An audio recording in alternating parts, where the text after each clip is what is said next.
Oh, I better add us to the stream. There you go. Hawk technical difficulties. It's my turn.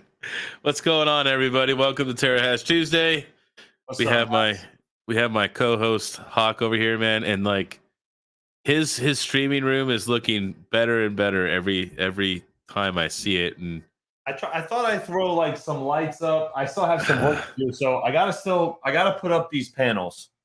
So I gotta finish putting them up there. I got a whole stack of them right here.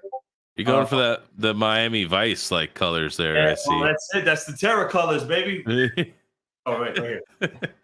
Oh man, he's full of energy, man. I woke up like as Hawk would say at crack today. I was up at 5. Oh my god, that sounds like murder. To drive down from Melbourne all the way down to Fort Lauderdale to go catch my plane. So I've been traveling all day, and it was great. You know, they delayed boarding by 45 minutes, and then when we landed, then we waited another half hour on the runway. So it was great. It was a long day of being on the airplane. So I understand long days, so I had to actually get up early today, and classify early. Yeah, no, like for me, like 8:30, 9 o'clock in the morning. Okay, that's early. I mean, at least for me, I don't like to get up at crack, man. That's just not my thing. Unless I really have to, I'll get up. But you got to get everything ready because we went to the doctor this morning. Doctor says that she's good to go. They're going to induce her on Thursday, but the baby could come anytime between today and Thursday. So it's just kind of like, all right, well, we'll stay home. We'll just chill out, get some stuff down around the house. And I put this together today in here, and we'll see what happens. Nice. So just to go back again, Joker, what are you doing, man? Gifted 2020 Mining King, the Kingsman's memberships, man. I appreciate it, dude. Don't have to do that, man. Appreciate it. We actually the Kingsmen meet actually every Tuesday at 3 p.m. Pacific, 6 p.m. Eastern, which is just kind of sort of a couple hours before this. And Muck City Mining actually won the where is it here? Did he won another thing? Yeah. Everybody said it was rigged. So he won my sense cap. He won the sense cap. I haven't had this on for a little while because I repurposed my little mini PC. So I decided to give away the little Gecko USB lottery stick. So that's what he won today. And then I gave everybody in the channel that was in the voice channel between 5 and 10 Flux each. So I thought that was kind of cool. It was like give everybody a little bit of Flux. So Muck City is actually, speaking of Muck City, he got me this little YouTube award thing here. So there's this company that does like YouTube verification type award stuff where they so my first 1,000 subscribers was like a big deal, and he got me that little YouTube plaque thing. So I was pretty cool. Yeah, you have to actually verify it. Like you can't actually just order one. So nice, man. It was pretty cool. That sits there, and then when I hit 100,000, I'm gonna get the platinum one, bro. Put it right there. So. I still need to get you something for your kids, so I'm just gonna give you just like a gift card. What? Cash is good. Cash is king. Kidding, bro. No, I gotta find something more funny. Something. Whatever you want, bro. Whatever you want. I appreciate it. I know you're a Jets fan, so I'm gonna have to get something. That's right. I'm gonna have to just get him like a Browns onesie or something just to mess with Burn it, man. Burn it. Oh man. But there's a couple topics that I figured we talk about today. I know we all been kind of doing Hivemapper. At least Hockey's this is his second job here, driving around doing Hivemapper. So there's actually a couple Discord announcements. I don't know if they were today, by the way. So I don't know if you've seen it or not. They did that content creator meetup thing. I got in the email.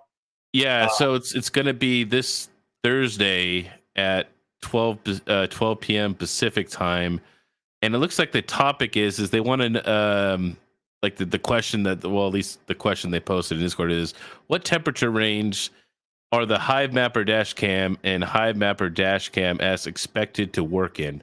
So I'm definitely tuning in because I live in one of the hottest states in America. So I'm gonna check it out and I'm gonna be like, okay, you say I could put this on top of my car? I'm gonna do it when it's 117 out. We'll They see if want it on top of the car. you can put it on top of the car without actually being in the car. I'm gonna put it to the test. Put it to the test. But I can tell you this: like, It's gonna obviously, melt. I mounted it on the windshield like everybody else, and it was pretty hot, man. Like it was like 98. No, it was like 96 the other day out here. It was hot, bro. It was one of the hottest days yet. And I put the front defrost on, but instead of having it hot, I just made it cold, and it actually shot up a bunch of cool air. I did a short on it, and it kept it actually really cool, and it wasn't hot to the touch or anything, even with the sun on it. So just a trick, to keep the Hivemapper cool. I'll be curious to see what operating temperatures are that it's actually able to function at. So me, I take mine either out of the car, I just unscrew it, or I unscrew it and put it in my dash or in my glove box.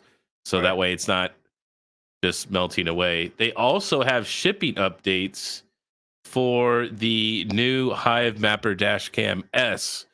So that they have an announcement here that let me go back here. They are. So it says the Hivemapper Dashcam S prototype testing was successful. We're moving forward to build the next batch of production intent devices. We plan to build 30 units through the end of this month and then conduct thorough real-world testing of these units with 80% confidence. We plan to build another 15 units per week in May and scaling to 25 units per week in the first half of June.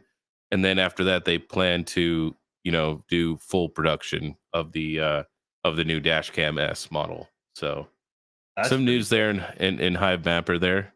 I like the Hivemapper. I if you guys didn't see my tweet, I actually mapped an entire city. It's an equestrian type village. Actually, it's not a city, but it was in the regional field, and it's never been mapped. So I'm gonna see exactly what I earned just by doing like virgin territory, like a 30 square mile city. I want to see exactly what it's gonna look like and what the numbers are gonna be. I'm very interested to see that. So, but listen, man, like if you do it every day, right, for like 2 weeks at its current price, and if you're hitting good areas, you can ROI on that thing in less than a month. Not financial advice or anything, but it's easy to make that money back. I've made a couple like $225 already on it, and I'm only doing it on Sundays. I want you to accurately count your miles and gas when you do this, because not only do you have to take gas into consideration, you also have to take the wear and tear in the vehicle of the mileage. So I'd be curious to see. I'll do that. I'm gonna do that. So I'm right on the edge of being in the region of Phoenix, right? I'm like right outside of that edge. So I'm gonna drive out to the middle of nowhere and go map out there, right, in the desert, and then where there's no pink at all, right? And then I'm gonna come back into town, and I'll try to do like 50 miles, right? I'll do like 50 miles or so of just desert driving, and then I'm gonna do 50 miles of in-city driving in the region that's not mapped and see what the different earnings is. But I'll do it in different weeks, right? Like, next week I'll do the 50 miles, and then I'll have to wait, obviously, for the next Monday to Sunday to get the accurate reading. Here's the thing: if you're mapping on a highway, right, and first of all, you really don't want to go over 70, 75 miles an hour with the Hivemapper, because you're not going to get accurate photos anyway. Really? Right? That's something I learned from Joe. Yeah. So Joe was like, man, I was going 85 on the way home today. Yeah. Yeah, no, it won't accurately it'll skip like every few pictures. You'll get a decent. Oh, okay. So what I did was, instead of getting on the highway, I went to a city, and it's just a bunch of side streets, man. Like I was cruising like 35, 40 miles an hour, maybe sometimes some zones 20, 25, because it's a big equestrian village, this place. And I wanted to see exactly what the return is going to be. So virtually like maybe a gallon or two of gas, maybe I wasted, if that. But it's pretty dope, man. It's pretty dope. I enjoy it because look at it. As far as profitability goes, if you do it right, there's nothing more profitable than that right now from a crypto mining standpoint. Right, because I mean you're already going somewhere, so it's not going to cost you extra. It's running off the electricity of the car, so yeah, it's not costing you anything. So So Carl Coach says, "What's the ROI on this thing?" And honestly, Carl, it really depends on your area, man. depends, yeah. Hit the layer king real quick so I could explain the region thing on the bottom right of the screen. The layers. Yeah, yeah, I know where the layers are. Just Oh, just my bad, hold my bad, on. my bad, Hold my on. bad, my bad, my bad. Regions. Oh. Hold on. There we go. I want that. All Cool. right. So if you look on screen here, guys, you'll see a bunch of blue circles. If you're colorblind, you'll see a bunch of lines outlining the city. That's a region, and this is where rewards are sometimes multiplied, or this is where they need mapping done. Right? These are important areas that they want mapped because there's people actively looking for this info. Right? That's from what I understand. Um, this is where you can make some serious money. Now, for the people that don't know anything about Hivemapper, the solid pink, the brighter pink colors are places that have been recently mapped. So if you drive over those areas, you're probably not going to get as much as a reward. The places with lightly shaded pink are probably older mapped areas that need to be remapped, and then places with nothing in it are virgin territory. So if you're in an area like I was here, like I'll show you. Hey King, do me a favor, hit Wellington, Florida, in your Wellington, Florida. I'll show you the guys. I don't know if you know if it got mapped already. It probably did. Yep, there you go. So, yep, there's me. I did that whole city. All this whole box right here. If you hit, I think it's in the region. If you hit the layer, I did that whole city. Yep, it's within the region there. So it's going to be interesting to see. There's still a There's still a lot. Well, I mean, it was like 2 hours, bro. Like I was like, all right, I'm done. I'm going home. Like, I'm not going to do it all day long. But there's a lot of virgin territory out there, and this is the area, guys, where I'm from, and my home is not too far from this area. And there's a lot of virgin territory here. So hey. if you zoom out a little bit. Oh, Daniel Keller, what's up, man? Good to see you. Is that too far? I don't know how far you want this zoomed out. What do you? Yeah, I don't know if the regions will show up again. I'm not sure. Oh yeah, I can click regions again. There you go. The whole entirety of South Florida is a region. Like even Melbourne, where the facility is in a region as well. What's up, Dan? Good to see you, man. Awesome. Can't wait to see you no. disrupt. Melbourne's up here. Here you go. So I can't wait to see what my rewards are going to be, because that's going to look sick. Well, that's obviously so right there, straight ahead, straight down. It should be right there, King. Nope. No, because it's going to be further up. It's going to be right here. Yeah, right there. Yep. This is Sarno, right? I did that. That's when I had it on the other day. Yeah. Right into the facility in the McDonald's. There's the McDonald's, and then the facility is like right there, right around that area. Yeah. Yeah.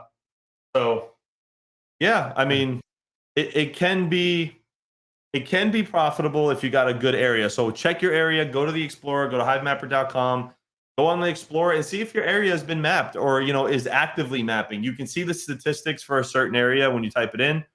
If it's not actively mapped, you can make some serious rewards there. And if you're in that blue circle, that region, that's what they want. So. And Andrew Martino, thank you for becoming a Kingsman, man. Appreciate it. Next Tuesday, all Kingsmen, I'm doing a live stream for members only instead of meeting in the Discord, just so you know. Geek of all trades, what's up, man? Good to see you guys. Who else? Patrick Ian, what's up, man? RD27, what's good, dude? DJ has a question. I don't think it's on Polygon, isn't it? It's on Solana, right? It's on Solana. You can swap it for. You want to close that because we're echoing on the screen there. Oh, we're echoing. What? No, it's the screen is like going. I don't know what that's called.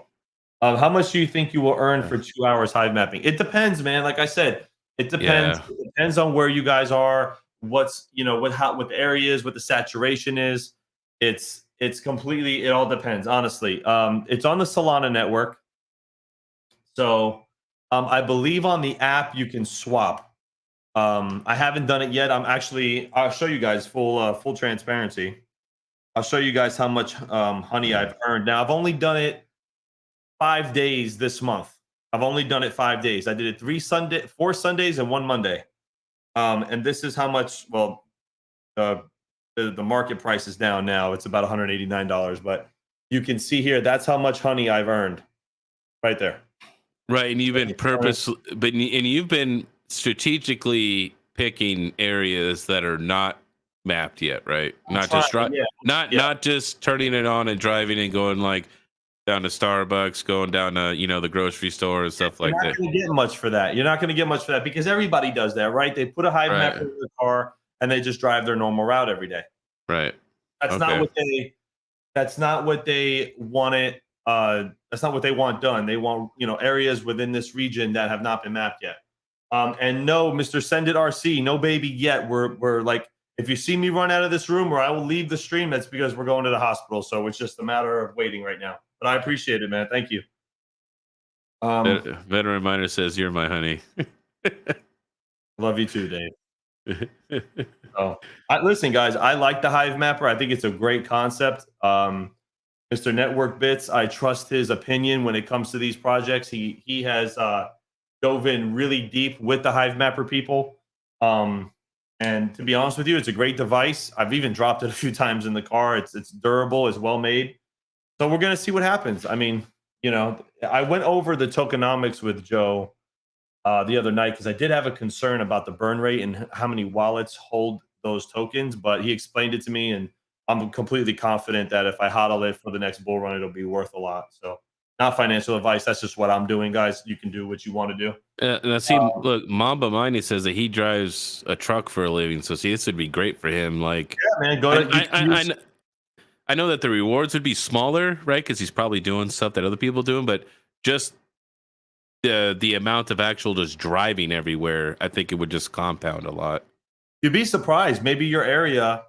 We can look at your area, Mambo, if you want. Let us know what general area you're in, and what city. We can look at it and even see if it's been mapped. If you guys want to know, we can do that. Hit me with Smoky Dance. It's all crypto mining. If your lady has a craving for spicy food, get the bags ready, as baby will be on the way soon after eating.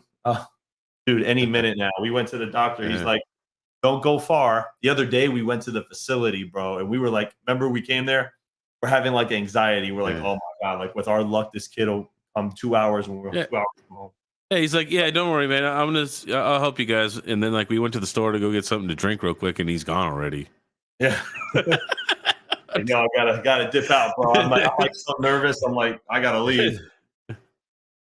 But yeah, it's pretty dope. It's pretty dope. I enjoy. Mamba Maya says North Carolina, Greensboro. All right, so search Greensboro, North Carolina, King. Let's see what we get.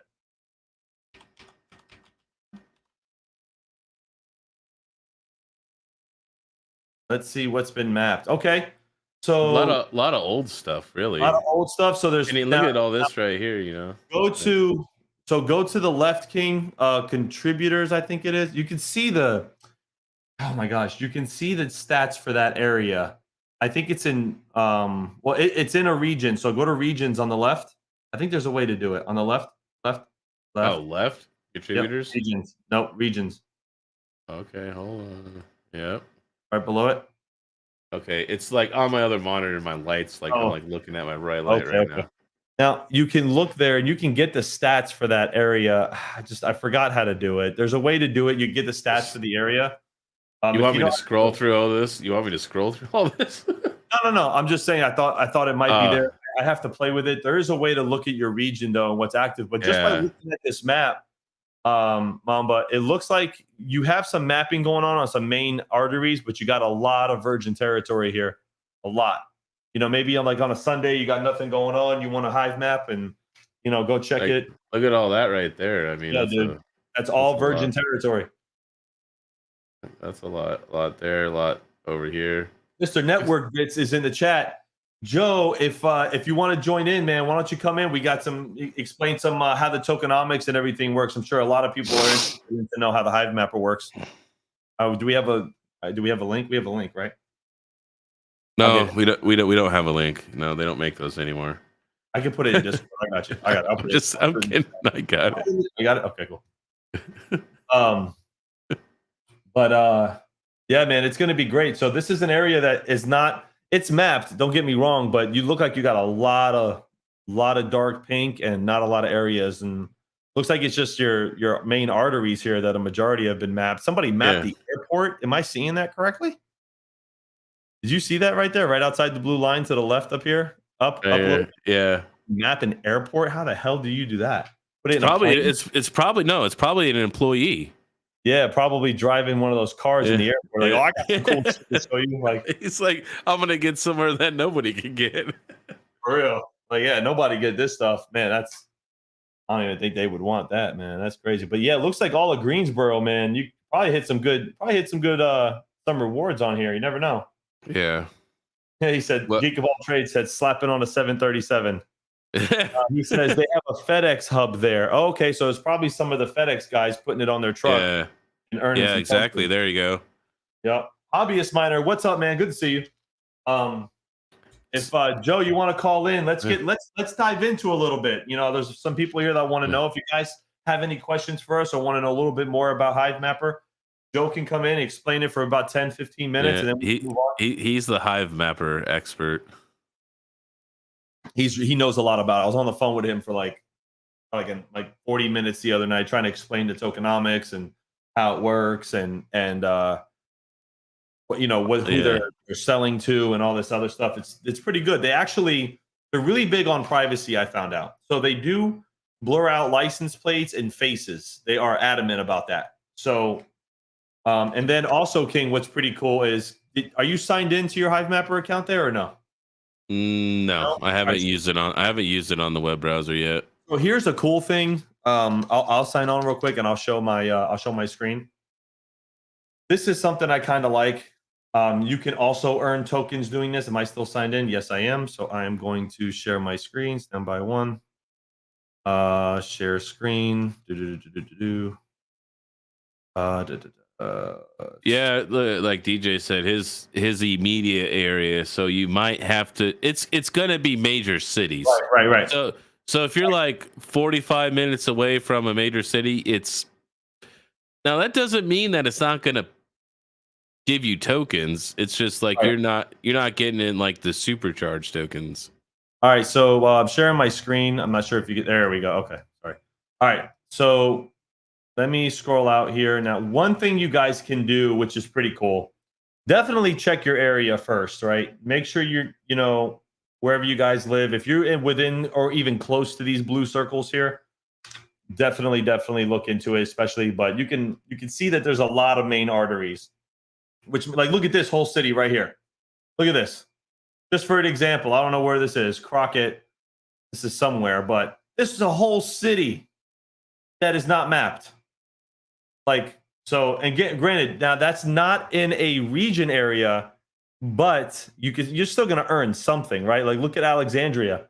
Alexandria, not much. This is right for the taking.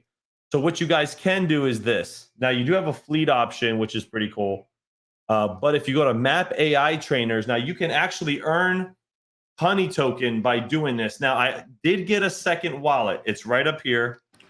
Now, let me unlock it. Let me see if I earned any. Not yet. Okay, so I haven't earned any honey yet, but I have two wallets now. So this wallet is for doing this because I want to see how much you can earn doing this, like speed sign and identify turn restrictions. So you can go here, and all you have to do is just confirm what the sign says, the speed limit sign says. Joe, I put the link in the chat, man. Oh man. Okay, hold on. It's in the chat. It's in the chat. So what you can do is you can confirm it. So you can hit not a speed limit sign. Now you can sit here for about 20, 30 minutes. I don't know, whatever. You can't sleep. You got nothing to do. You're bored. You can do this and you'll get paid and honey for this. So just another cool thing to earn tokens. I mean, sit at the airport, you're waiting for a flight, you got nothing to do. Like, oh my God, there's a lot of 20s here. So that's not a speed limit sign. Just stuff like this. And you can do the same thing with the turns. Like, I thought there was one that Joe did where he actually did like the actual pictures from the Hivemapper, or maybe he was uploading his, or maybe I'm wrong about that. I don't know. Right. All right, everyone's favorite guest, or maybe he was uploading, Mr. Joe Network Bits. Oh, hold on, my audio's jacked up again. I can hear you. Oops. All right, we're rolling. What's going on? I did Joe, pictures. you like my Miami Subs colors? I love it. Nice. Thank you. That's great. Thanks. So I mean, the flag did, you know, as much as I understand it's supportive, that was tattered. It just gets my OCD a little bit, but it's in good spirit. the flag? What Flag flag? you used to have. Flag. What, did I have a flag? You had the flag with the blue stripe through it. Oh, yeah. Yeah. I moved it. Who the hell manufactured a tattered flag? No. That was actually given to me as a gift when I got sworn in. Oh, okay. So, Yeah. anyway, so Mr. Joe, you've been listening to us talk about the Hivemapper, but for about 5 minutes. Okay, so we were just covering how regions work, and because everybody's asking questions about, how much can you make, what's the ROI, and obviously that's going to depend on your region and how many people are saturated in that area. But I do have a question for you. So back on the Explorer here, I'm going to go. Let me share my screen here. I have to go back and do this over because I messed up.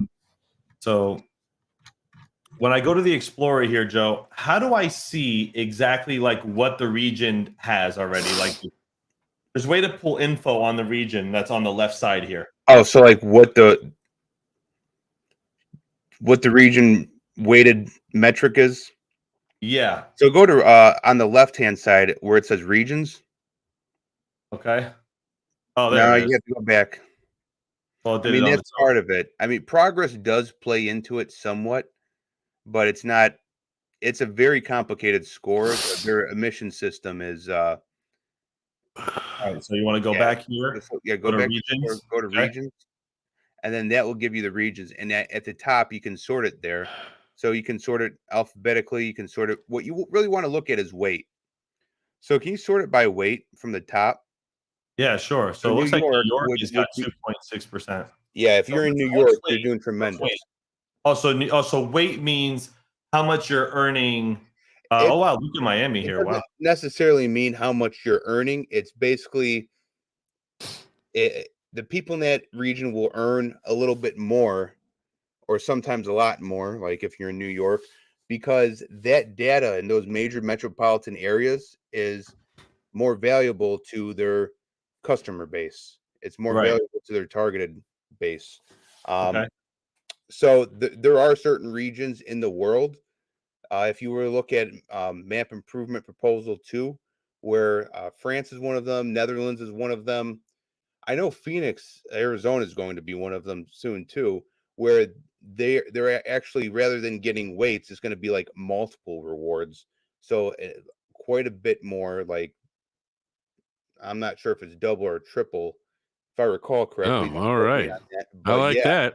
Because there are customers in those locations that are like, we need this data, we can make use of it, and they want to incentivize people to get out and map that area. Right. So it looks like New York, you said, we went back to the Explorer here as far as weight. So just so I understand, weight means that the higher the number, the most important or the higher end for that area. Yeah, right? it's more you're going to get more tokens. So it's basically, I don't know how to explain this. I don't want to say it's a multiplier, so to say, but there's a big, long, calculated score for all regions. So the way the emissions work with Hivemapper is basically, as the map progresses and matures,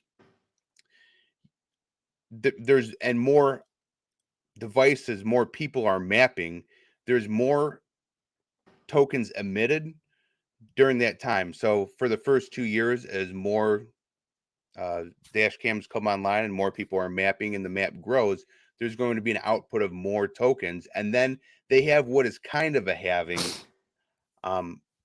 I don't remember exactly how much they cut it by. I think it's 40% they cut the emissions of the tokens by. So they do have somewhat of a halving, but then it gradually increases, and then they do another cut after that. Right. So they're trying to do it where it's, still fair to the overall community. The earliest people are obviously going to make the most rewards as any crypto project, but you're not going to be out of luck if you come to it somewhat later. It's still going to be, I don't want to say profitable because you don't want to speculate on something like that, but they still try to give everyone a chance and to have longevity in the earnings. If anybody is in Canada, I believe, and goes to this, what is this? This area right here, it's an entire region that's barely been mapped. I think that's Panda Island. That's Panda Island. Yeah. One of these is Panda Island. It looks like a panda. No, the big one says he owns all that. That's This is his. Yeah, I figured. Yeah. You know, get that ice river money now. He can finance that whole thing. So we got a question. I don't know how to pronounce his name. Geppetto writes, "Can we see how much someone made for mapping?" So if you know their wallet name, yes, you can see. You cannot see where they mapped. There's really no personally identifiable information associated to it as most wallets until you start making, like, if you're sending transactions to other known wallets, then you know it's how crypto works. But otherwise, it's not going to say Mapper X lives at this house, and you can't click on the hexes and see who exactly mapped them, but you'll just be able to see. If you're to look up, you can do it for mine, Hawk. Go to the top right and look up. Well, hold on, go back, go to Explore on top left. Go to contributors. Okay. Maybe I'm wrong. Go back to the top right. So imbued, IMBUED. IMBUED. IMB. Sorry, I can't see. IMB. I'm sorry. Yeah. UED. Okay. Space Champagne. CHAMPA. Oh, you're giving me your. Okay, sorry. I don't care. It doesn't matter. Oh, CHAMPA. What? How you do it? GNE. AGNE, I think it is. Yep. Pony. Okay. No E. Oh, no E. Okay. Does it show my What wallet? happens? What happens if you just hit enter? What happens if you just hit enter? Hit enter. Like, no, it just takes you. Nope. No. No, it takes you to Pony. I'll send it over anyways. Yeah, send it to me. I'm not sure. You say inbred or inbred? You're a dickhead. Imbued. Did you put inbred? I don't mean it that way. That was awesome. That was awesome. That's not what I meant. Sure, it's not what you meant. That's not what I meant, John. Are you sending it? Did you send it? Okay. Hold on.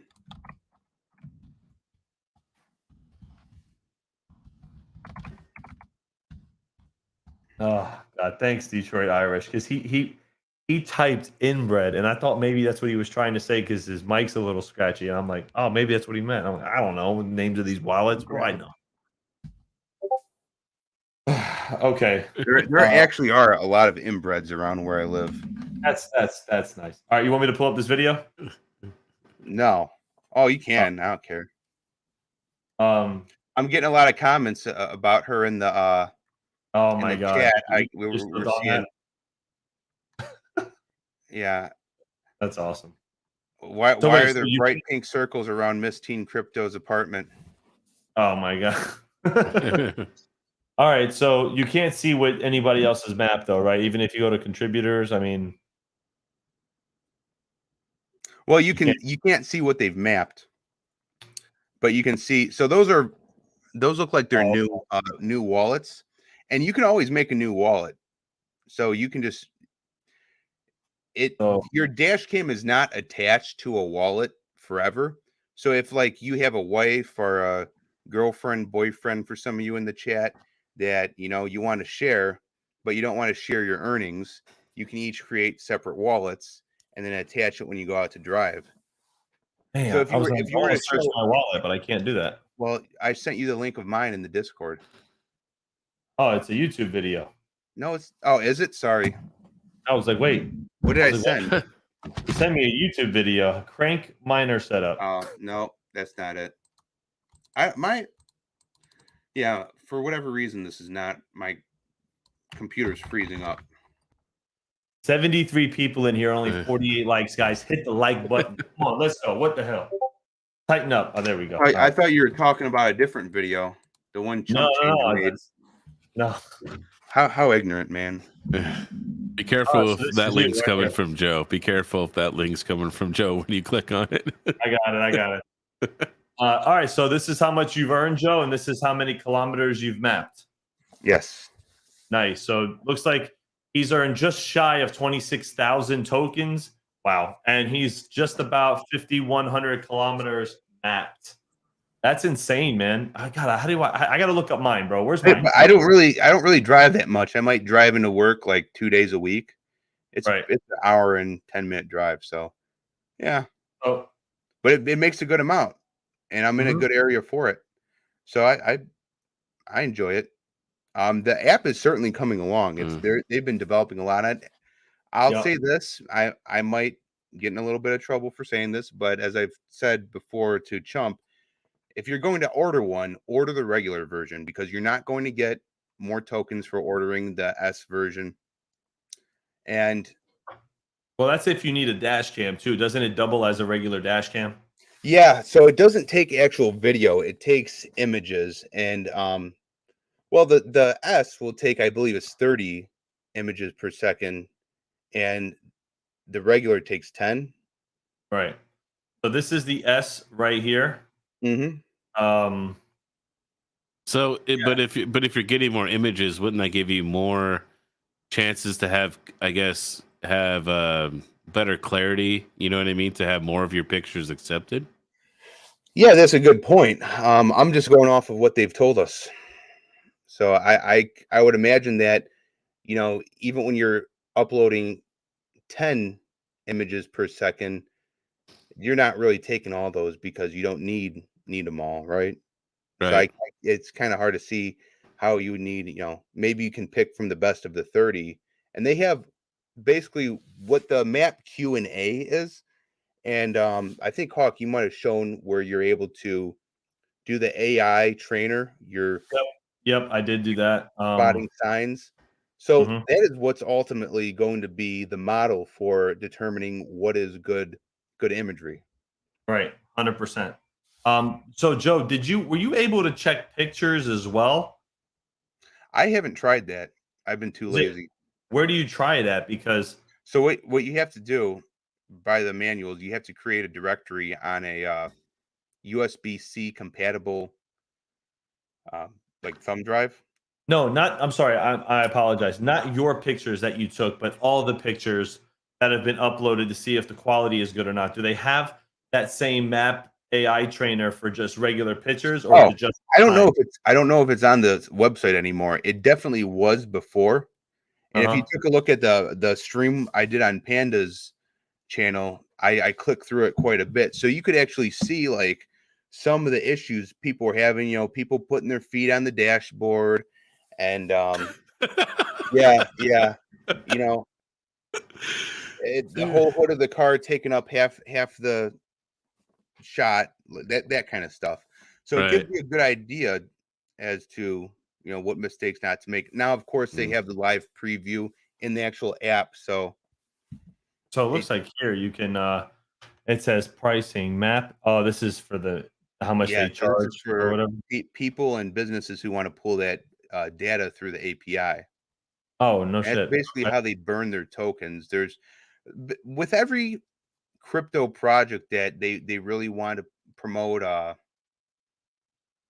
promote to business clients, they're going to have some sort of stable coin that's always pegged to a specific value. And then when you spend that stable coin, it burns the token on the back end. Right. So that's how that works. So they give a quick the quality, they give a quick comparison here from Google to Hivemapper. Now, I did read that that Hivemapper is doing 8 times the amount of images and coverage that Google does right now. That sounds pretty good to me. I mean, what do you think? Well, I think there's certainly a competitive edge when you have, they call it map freshness, but more recent data. You have Right. numerous opportunities to get those shots because multiple people are driving. And you also have the ability to go in places that a Google car probably wouldn't have access to. Um, so I think there's, I say this with every crypto project. If it seems like it's viable, Oops. but you're not going to know until you try, right? If you have a solid business plan, a solid team of developers, leadership driving this company, which they do. I've been to their headquarters last week actually and met all of them, and I've been working with them over the past since January. So yeah, there's a good shot. Um, just like any business, how many businesses fail within the first 10 years? 90% or something like that. 75% failed under capitalization, usually the first 5 to 10. Yeah, Yeah. yeah. It's essentially it's a business with the crowdsourced community driven model. Right. I tend to believe that crypto keeps caca walking longer than it should with many of these other projects. I wouldn't, and that's not a reference to Hivemapper, but just that thought alone, how it keeps, projects that, in my opinion, are just total garbage that should have died a Mm. long time ago. It keeps them going. There's certainly a longer runway, in my opinion, for any crypto project than any business would be given. Right. So And we got a question out here, and I think it's a question that like probably gets asked a million times. Like, should people just go out and just start mapping and just think it's like, I'm gonna say like a secondary passive income sort of? Should they do If this? you're driving professionally, then I think it would be worth buying one. Not financial advice, just my opinion. But the Hivemapper team will tell you, don't quit your job.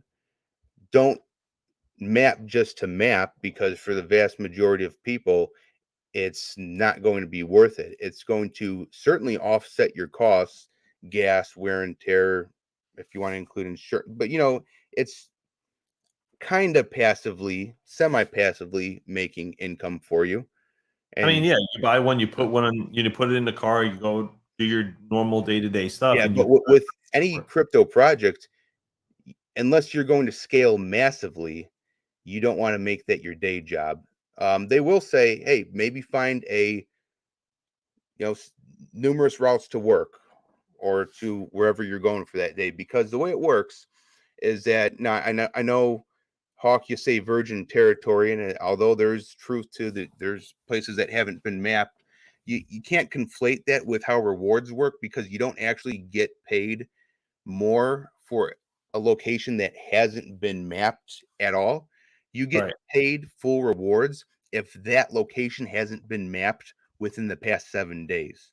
So the brightest pink spots are the ones that have been mapped within the past 7 days, and the more transparent pink, it has been mapped but not within the past 7 days. So you get fractional rewards if you map one of the brighter pink spots, and it depends on how long ago it was mapped.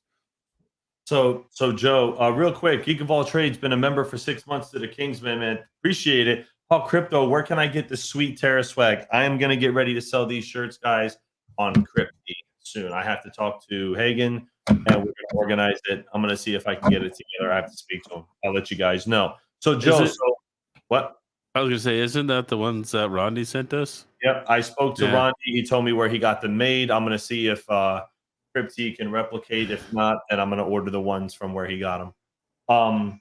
So Joe, so like this area here, this is a city that I mapped the other day. It's within the region here. Now, Mhm. I did this. This was actually really convenient because it's not far from my house.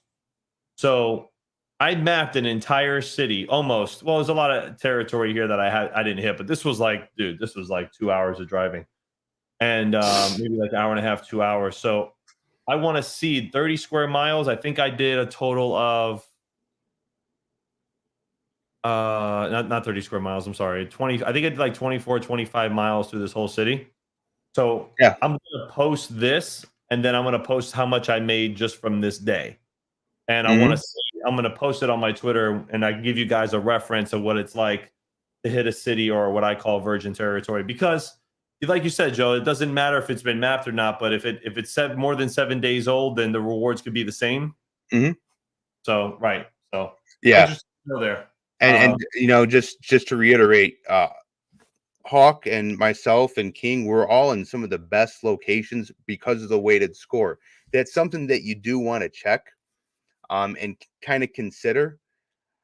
Honestly, I can't really tell you what you're going to make for X amount of kilometers. In the Hivemapper Discord, they do have a tool that you can import into your Google Drive. It's basically an Excel sheet that says if you're in this area with this weight and you go this many miles based on last week's performance, this is your estimated output. But that's the closest that you're going to get if you're trying to figure out if it makes sense. And just being completely, and this is my opinion. This is not opinion of anyone on this stream or of the Hivemapper team. But if you look at the tokenomics, like I mentioned, as the map matures, more are, I guess you want to say, minted or emitted. And because of supply and demand, that is going to, you know, drive supply up, demand down. And there's not a whole lot of liquidity as of right now. But as they get on more exchanges, more major exchanges, certainly you can kind of expect the price to go up. Not financial advice, but that's typically the trend. So yeah, there's certainly volatility in here. And as always, if you can't afford to lose money, you probably shouldn't be in crypto. But I think it's a fun project. It's engaging. It's interesting. And this is the way forward of the new economy. People Hey, listen, can at very minimum, Go ahead. at very minimum, it's a side hustle, man. You know, if you put it in the car and let's say the price pumps, you know what I mean? You never know. You make a few $100 here. I mean, I would say it's something worth get. Like, I wouldn't think of it as like an ROI. Like, it'll ROI, I would say probably less than a year. But it's like if you drive, I'm gonna say pretty frequently, you know what I mean? It's gonna offset some of your costs. Like if you like sold it on a weekly basis, right? Or monthly basis, right? I would say probably monthly basis would probably be better.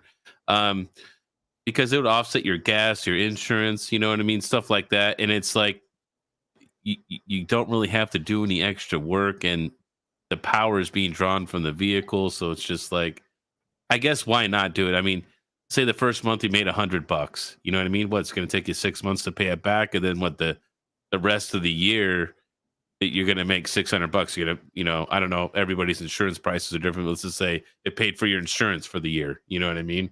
So I mean, yeah, it totally can. And, you know, yes, am I shilling a product a little bit? Yeah, because I really like it. So just throw that out there.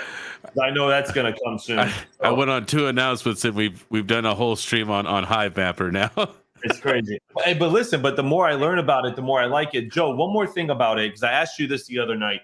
Yes. Is a lot of people are concerned that because there's a majority of the tokens that are in a wallet, and they're afraid that come December or early next year that it's going to be like released or sold. It's going to drive down the price. Gave me a really good answer last night or the night before. I can't remember, but could you explain to me? Oh yeah. So I don't have a definitive answer on it. So there's 2 ways to look at this. With tokens, not coins, because remember, coins are what you mine with CPUs, GPUs, ASICs. Tokens are the ones that sit on that blockchain for the layer 2 smart contracts. This is a token, and they're, I guess, minted would not be the good word for them. They're emitted. So a lot of times those tokens will all be just created at once, and then through the smart contract, based on their algorithm, based on their formula, they're divvied out over time. So I haven't looked at it specifically, but what Hawk is referring to, but that is very possibly what it could be. The other thought here is, if you look at the tokenomics, you see how much of the pie is sliced up for the developers, leadership, venture capital. So there is there is skin in the game with them for them to want this project to do well and to develop it accordingly and see it through. But it's also, yeah, there's emissions to the people who are building this on the inside. So many people see it in both lights. There's positives and negatives to everything, and you'll have to make that decision for yourself based on the tokenomic structure in the docs. So, quick question, because I know DJ Minds is just all about AI. Is Mhm. there any AI implications with Hivemapper that you know about? Are they using any form of AI processing for these images or anything like that? Well, yeah, the quality assurance of the map that I spoke about months ago, and the ones that you were doing on the stream where you're looking at the speed signs, that's Yep. AI training. That's machine learning to train the AI. Um, Right. so that's, yeah, positive. That's a positive manner. Just really doesn't have a lot of impact on Yeah, anyone. I didn't even put two and But two together. yeah, but you know, any data that you can find online, but sure, is it possible that sometime down the road, someone might purchase whatever company it may be who has evil plans, or a state actor, they can pull all that data through the API and map, and maybe they have some sort of nefarious purpose for that, um, for that data. They use AI to look through, like if it was a state actor or a government, more specifically, probably to look for threats, look for suspicious behavior. I know the faces are blurred out, but um, Right. something like that. When I was in law enforcement, we already had drones on patrol.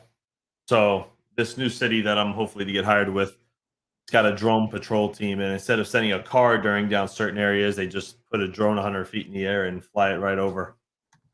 And it's We got AI. Most of it's AI. It reads the streets and uses GPS and uses AI to pick up things and detects like stress voice patterns. It's insane. Yeah, but we're already in the matrix. I mean, AI is going to be crawling over every bit of data that it can.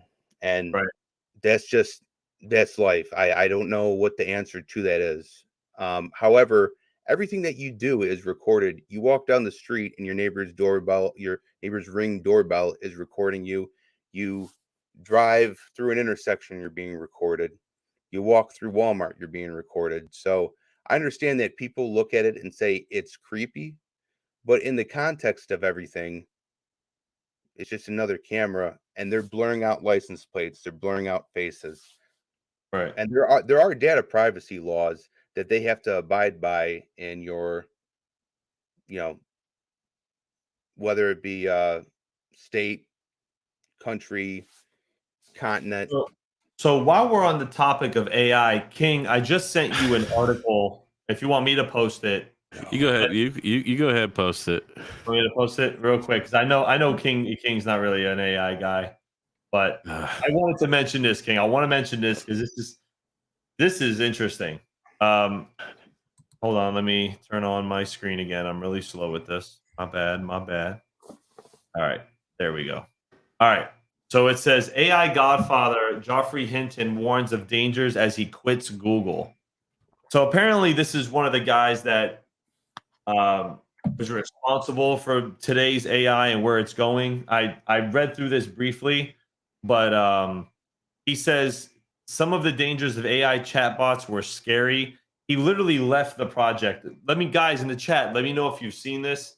This is concerning. I mean, the guy who was probably one of the founders of what we call AI today and has done tons of research into it with deep learning for Google has quit. Like, because he said it's like it was the biggest mistake of his career. What do you guys think about this in the chat? Let us know because I would love to get your guys' opinions on this. And DJ, what does DJ think about this? I'm pulling his tail here a little bit because this is, I mean, one of the people who created it saying that it's scary and it was the biggest regret of his life. Yes. Uh, Like, Well, the use for nefarious purposes, it's always going to happen. There's always a-holes out there who are going to use it to their benefit or to the detriment of someone else. But right. what really upsets me about some of these people who are privileged enough to work with this technology is that they are willing to open Pandora's box and create some sort of artificial intelligence or a consciousness being unto itself in tech, and that's what threatens us most as a species, in my opinion. Well, I mean, even Elon Musk, man, has threatened and said that we need to take a step back from AI. We're not ready yet. We don't know what we're getting into. Um, you know, maybe a benign AI would be good. Something that's just would help us and assist human beings. But trying to search for self awareness can be completely dangerous, in my opinion.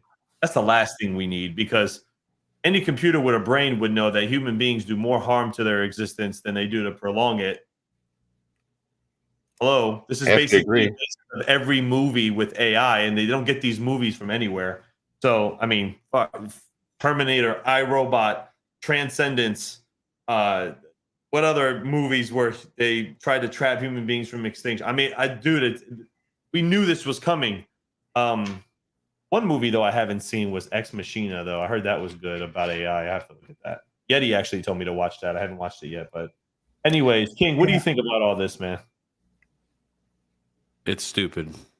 It's stupid. Why is it stupid? I don't really like AI, man. I know everybody likes it. Everyone No, likes it's that great. It's buzzword. perfect. A lot of people don't like it. It's a buzzword right now. It's the FOMO is so hard right now on It is. AI. I am so sick of if you just mention AI, like I know. DJ will just go take out a second mortgage and go invest in your project. Okay, like What do you think? Honestly, do you think that with Elon Musk and then this guy here that I just showed from Google taking a step back? they know something and see something that we don't, that is not brought to light yet, that Right. is in the back end. And that's like I said, man, you got to go find John Connor. He's gonna have to save us all. Oh my gosh. But it's scary, man. They're already using AI for nefarious purposes and cloning people's voices and using them to commit scams. So we look we talked about that on it's Saturday Night Live last it's week. something too powerful for us. I agree. I don't think human beings are responsible enough to manage AI in the way that it is. Maybe a benign AI. What I mean by benign AI is a controlled AI All right, system. so let me throw you, I guess, a curveball of sorts. What about with Elon Musk's Neuralink?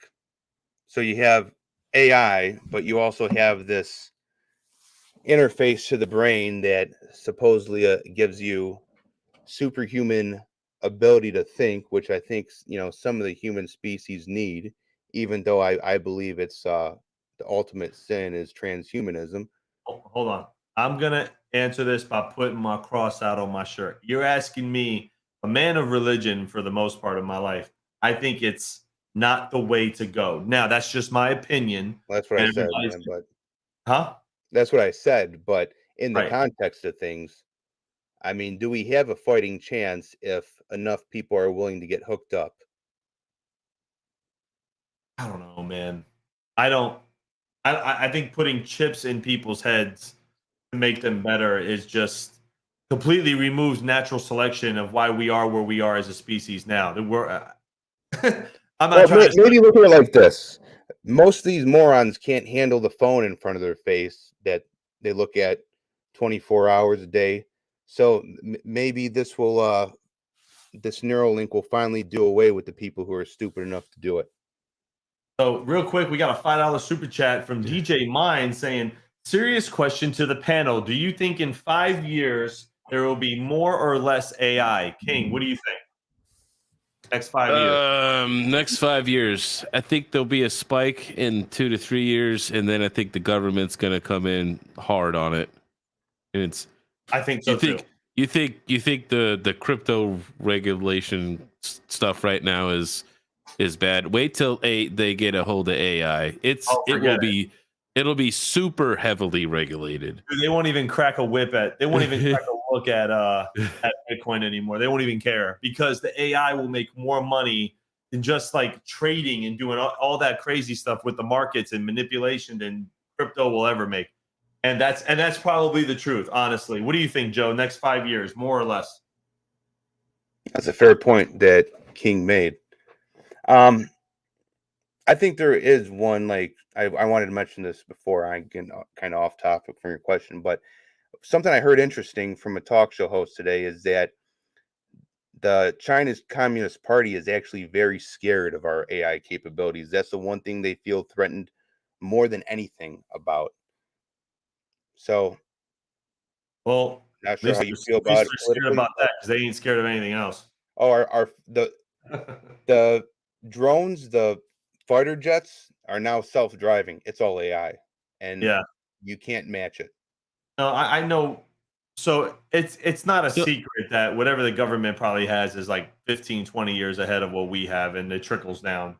Eventually when something more advanced comes out. So- I mean, it's obvious. It's common sense. I mean, at So least what happens when that drone becomes self-aware and is like, I should just bomb West Palm Beach, man. It would be more beneficial to mankind. Good thing I'm not in West Palm right now. So, second question from DJ Mines with the $5 super chat is: would you rather it be open source like it is now, where we can all use it, or just the elite who control it after regulation? Question mark. Hackers? Question mark. Listen, Always open source. always open source with a hammer. Beat that with a hammer. But like King said, and I've been saying for months now, the minute that it becomes a problem and the government wants to crack down, forget it. It's going to be government controlled, major corporations with government interventional control, the best AI. And I think it's going to go that way, because what's the threat to the existence, man? You mean to tell me you can sit in your house, like stuff like Flux is proof of useful work, right? Or any other project that's working on AI processing. You can sit there and you can build a brain in your house and have it do whatever you train it to do. That's a threat. I mean, at least to the authorities, that's a threat. And listen, you could have Okay, what about medical purposes. Like, I'm thinking about medical purposes, though, right? Medically, I think hospitals should definitely be using it in surgeries and to prolong human life, 100%. But if you got some jackwagon who just wants to see the world burn and you give them an AI computer, I don't want that. I don't think anybody wants that. So then where do we go from there? Well, the good men and women have to pick it up and weaponize it against the jackwagons. 100%. Well, that's the issue you're going to run in with open source. Is it's not just going to be good people. It's also going to be bad people.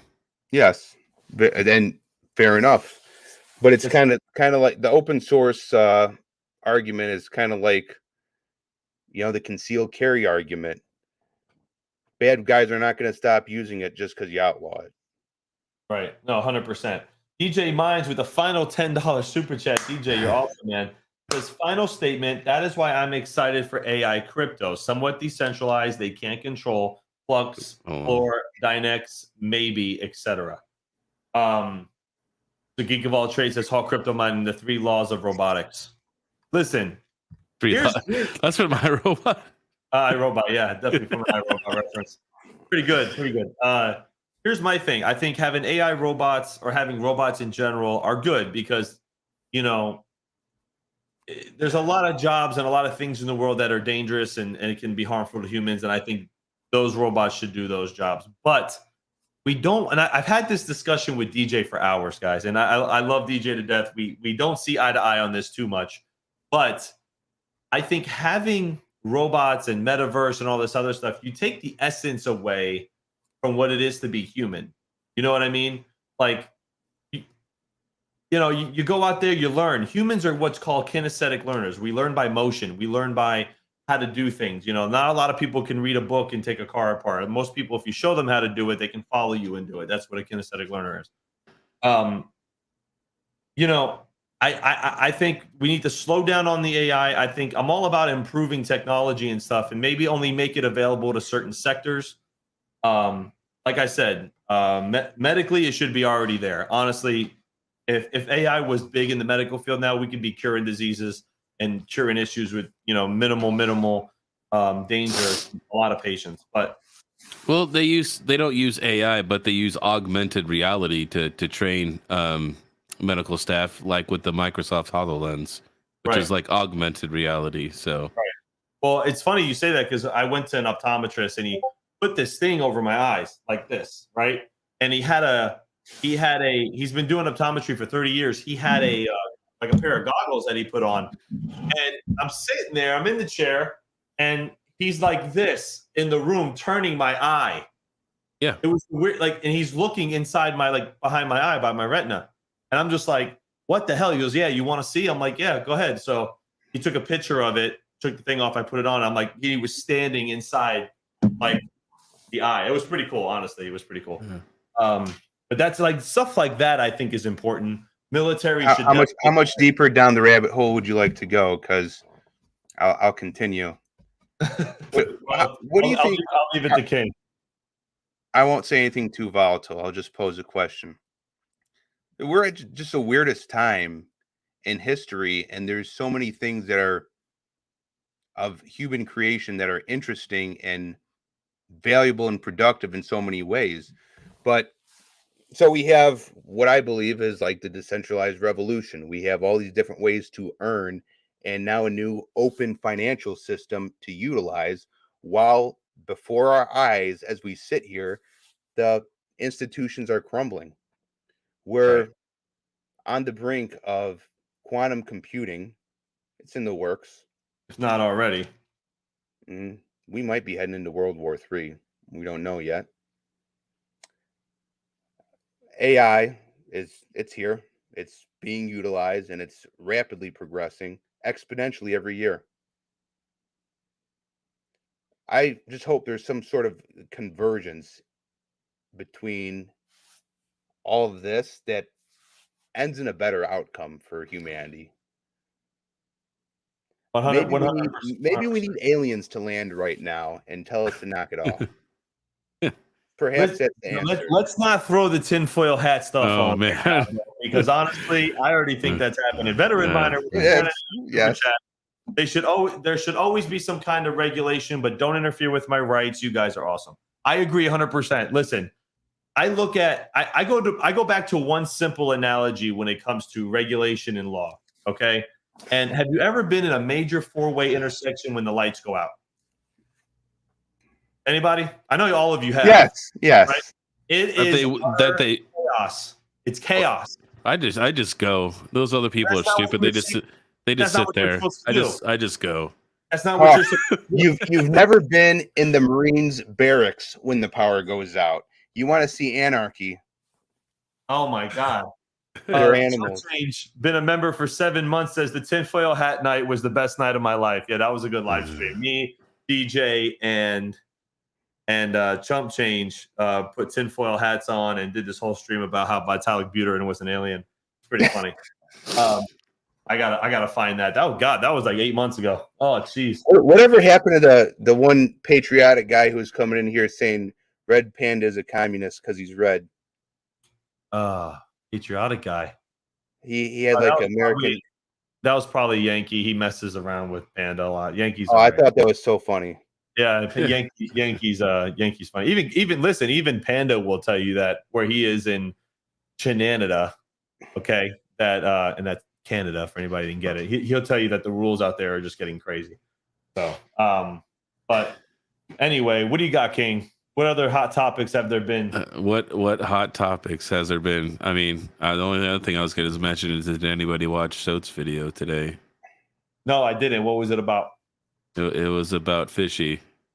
Oh, did he finally get on the bandwagon? He's bullish on Fishy, is what he said. I was gonna keep quiet about it, but Listen, I'll give So credit on a lot of things. Like he's not full of shit.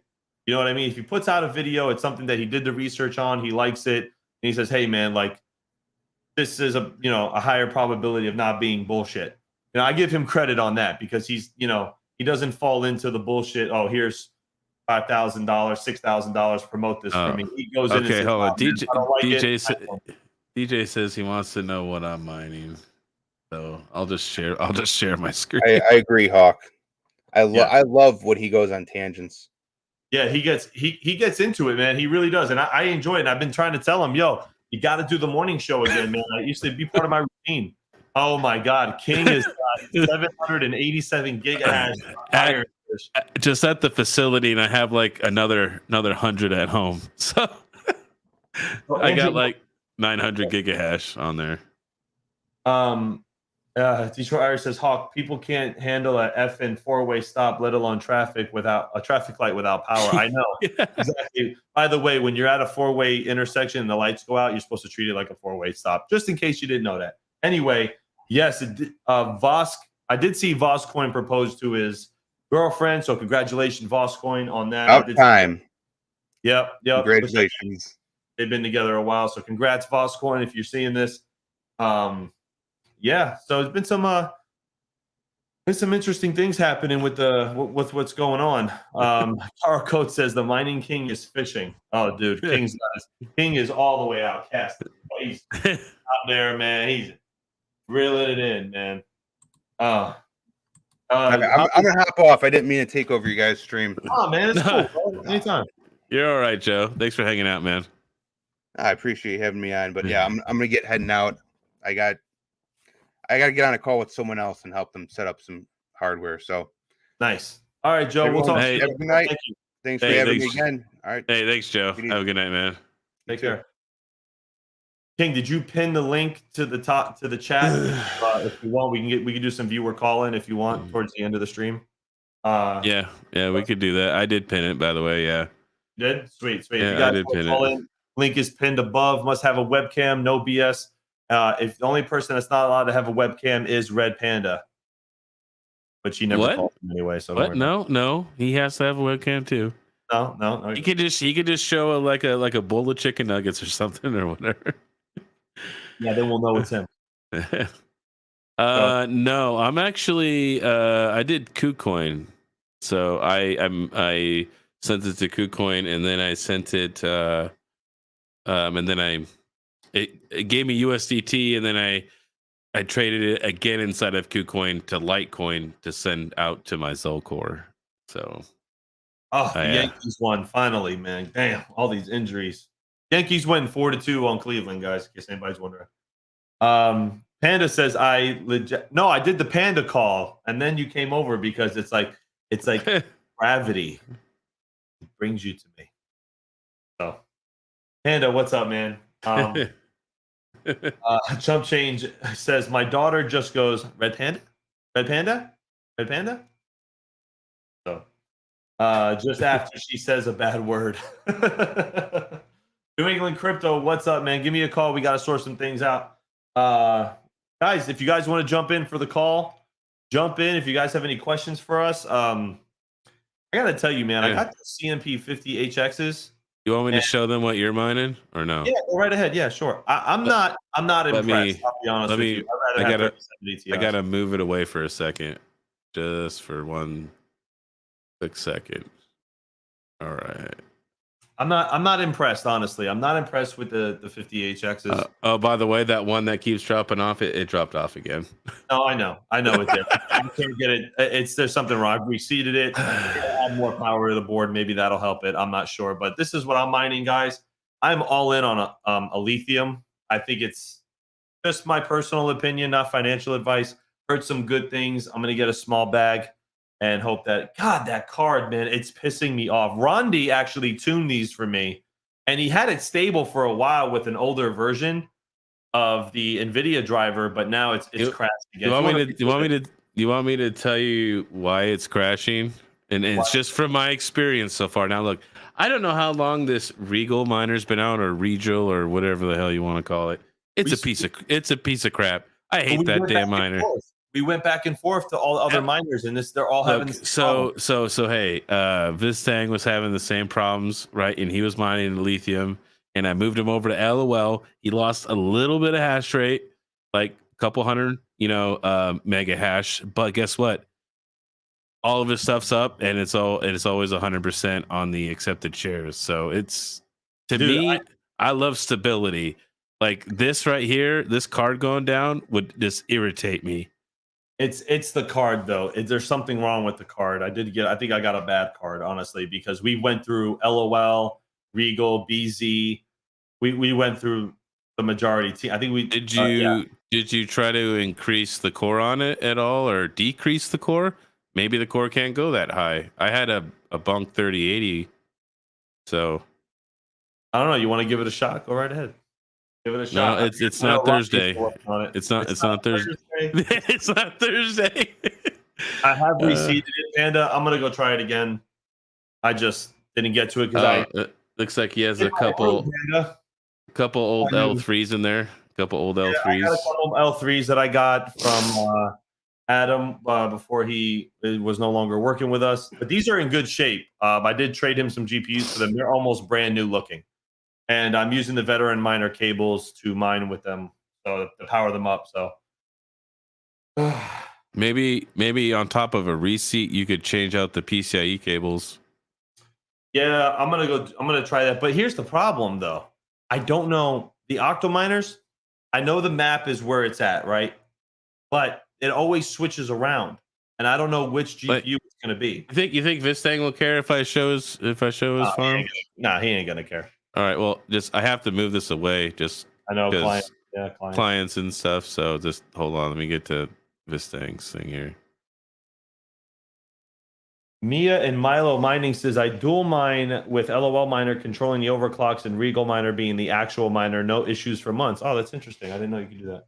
And look, he has 2 rigs of 50 HXs right here of the CMPs. Boom.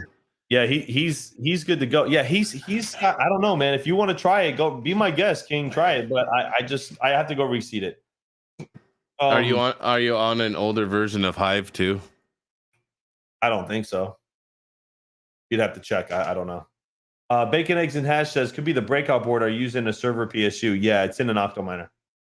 Everything I have is in an octominer. I actually have a bunch of 3070s. I want to turn on. This is 510 number 83, man. This is an older like 2021. That's not the reason why the card's dropping. You think it could be? I don't think so. And then on top of that, you're using 470.86, which I know is what Rondi said was more stable to use, but I don't know, man. I would get off the Regal. I would update your Hive, and then I would go to LOL Miner. All right, whenever the Mining King Business Solutions is open, and, want to do that because I'm probably going to be at the hospital in the next couple of days soon. So, yeah, I mean, yeah. So, Panda, do you like my lights? Yeah, his lights are pretty cool. I gotta finish the paneling up there. Though. I'm gonna finish all that when we're done. I know you like my lights, Panda. Tell me you like my lights, Panda. Anyway, guys, if you want to call in, the link is above. Hang out with us. If you have any questions, let us know. I think I'm out of ideas to talk about. Yeah. The kernel Geek of all trades is 5.10.0 number 83, which is a couple versions ago. Like I think that was like this time 2021. So it's older. I believe that the reason that he's on that is because Rondi said that he found like better stability with an older driver. So he's using the driver number 470.86 for NVIDIA, which is pretty old. And they thought that he found some stability, and I guess it worked for a few days, but then he's having problems again. So, and then we're excited for you and the missus. Thanks, man. I appreciate it. Mia and Milo Mining says I have 24 CMP 50HXs on Ironfish, memory clock 5001, core clock 1410, core offset 280, NVIDIA driver 5258902, LOL miner controlling the overclocks. Yeah, I think that's what I had, some of my NVIDIA on right now. But we do have a guest calling in. I think he's called in before to Terrahash Tuesday. Mr. Endless Mining. What's up, bro?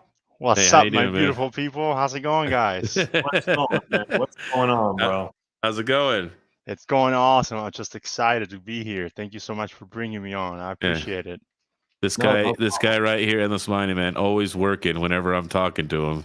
Always, man. He's always working. So, Endless, you said you did a calculation on that Hivemapper. I saw it in the chat. What did you get an average for some of the major wallets you looked at? Hawk, I'm impressed. Like I seriously, I don't know anything about Hivemapper, but You don't own one, and you're I not paid don't by it. have one. I've never really looked into it, but just from you talking about it, I started doing some math right here. I shared you the document. You can see it there. The total average revenue per mile is 22 cents per On average. mile.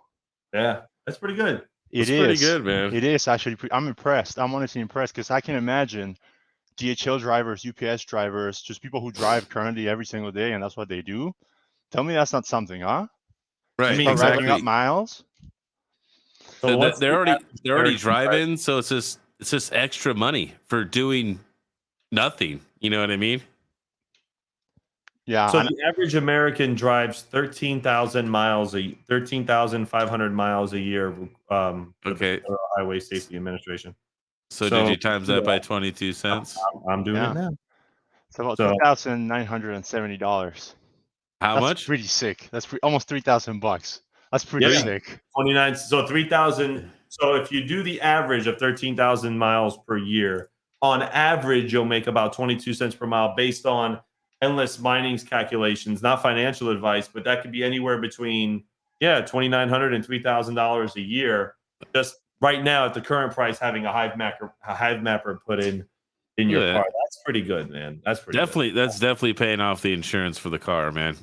You know Oh, what that's I mean? insurance payment. Absolutely. I mean, divide this. I mean, if you're a good driver, it is $250 a month, roughly. Pretty good. Panda, Nice. I'm not going to ask you again. Do you like my lights? Oh, he's demanding an answer now from the great one. Oh, he ignored me, man. He ignores me now. I'm just pulling his 690 TA says I drove over 300 miles today. When giveaway? Yeah, I wish I give away the Hivemapper. I'm keeping it. Sorry. That's probably the only thing I'm not giving away. I am going to do another giveaway for the Golden Hawks. I am going to be giving away a GPU. So if you guys are interested, join the Golden Hawks, and we're going to do that. Oh, really? What GPU you giving away? I have not decided yet. I'm gonna look. I have a few. I have a lot of 3070s. I have a really, really old 1080 Ti. I don't know what to do with. I'm gonna have to join then. I want to win one. Yeah, why not? Red Panda says, Hawk, I don't care. I don't care. Don't tell me how to live my life. It looks freaking sick, man. I love Panda, bro. Panda is, I got to tell you, man, I got to give him credit. I'm going to give him credit because he has a problem in his house and he goes, nope, I'm not hiring nobody. I'm going to do it myself. Halfway through, I wake up and there's like 400 messages in our group chat and it's him and Chump talking about plumbing and what to buy and all this other shit. And here I am like, God, I could sit here for an hour and take a course on plumbing. It's hysterical. It's hysterical. So, yeah, I mean, I talked to Panda. He says he's starting his renovations, company. So I'm going to be his first customer. He's he's going to come out and do a couple 30 amps. He's going to paint my garage floor for me. Yeah, man. He does everything himself, man. He's a handyman. I think the most handy thing I've ever done is put a garbage disposal and put up these lights in that TV. Yeah, that's about it. I got a guy for everything else. So I got a guy. So Endless, what's up, man? So how's it going with the company? Are you seeing more people getting into mining now? Are sales good? Is hosting going well? Talk to me, man. What's going on? It's the best year so far. So yeah, I think business is actually really good right now. I just hired somebody for web developing. So I'm trying to expand the business on that end. It's getting to a point where I can't handle clients any longer. And it's booming right now. Yeah. Yes. I need to hire people. So if anybody out there listening to me is looking for a job, please feel free to reach out. I'd be happy to talk to you. Sorry for dropping that there, Hawk, but I really need people. I seriously need people. That's all right, man. Hey, dude, do it. Listen, but the beautiful thing is that we all have hosting facilities. So like Terra is primarily GPU. We do what most GPU facilities won't let customers do. We give you a server case rental, an Octominer case. It's an R8. It's just a white labeled Octominer. We allow people to mine whatever they want. We help manage it for them, and we'll even help you overclock. So, listen, as far as all the hosting facilities getting together, Endless Mining is hosting as well. He does do Asic hosting. We do Asic hosting as well too. But hey, you guys go with what better situation is good for you. The cool thing I want to say is, like, everybody in this community that does hosting, we all talk to each other. Like, I talk to Endless. I talk to Crypto Mikkel. I talk to the Coastal Crypto guys here and there. I've made connections on Twitter with other hosting facilities, and it's like this, we're all kind of in business, and we're all, I wouldn't say competitors because it's not really a competition, but we all kind of help each other out. Like, people have thrown bones to me from other hosting facilities for other clients, and it's been great. Yes, I did call Chump for the garbage disposal because I wanted to make sure I was doing it right. So, I did call Chump for the garbage disposal. Listen, I don't know, bro. I'm like, look, bro, this thing says it's supposed to go like this. Do I have to? Well, it's because the pipe coming down, I didn't know if I had to replace it. You're supposed to stick your hand in there. Yeah, no, I did totally. And then I turned it on to make sure it worked. So I put my hand in, and then I told her to plug it in. So if you guys have any plumbing questions, hit up Chump Change, and he'll answer it for you. Oh no! There you go. That's what you get. That's what you get, mother. Oh man! I 100% agree with you, man. I really do.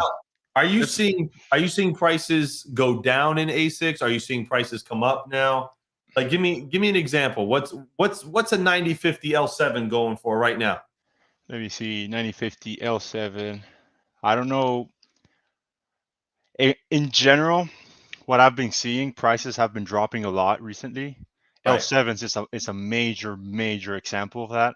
To give you an example, L7 9050 May batch units that are coming out, estimated to come out on May 31st. We have it for sale right now for $3,096.50.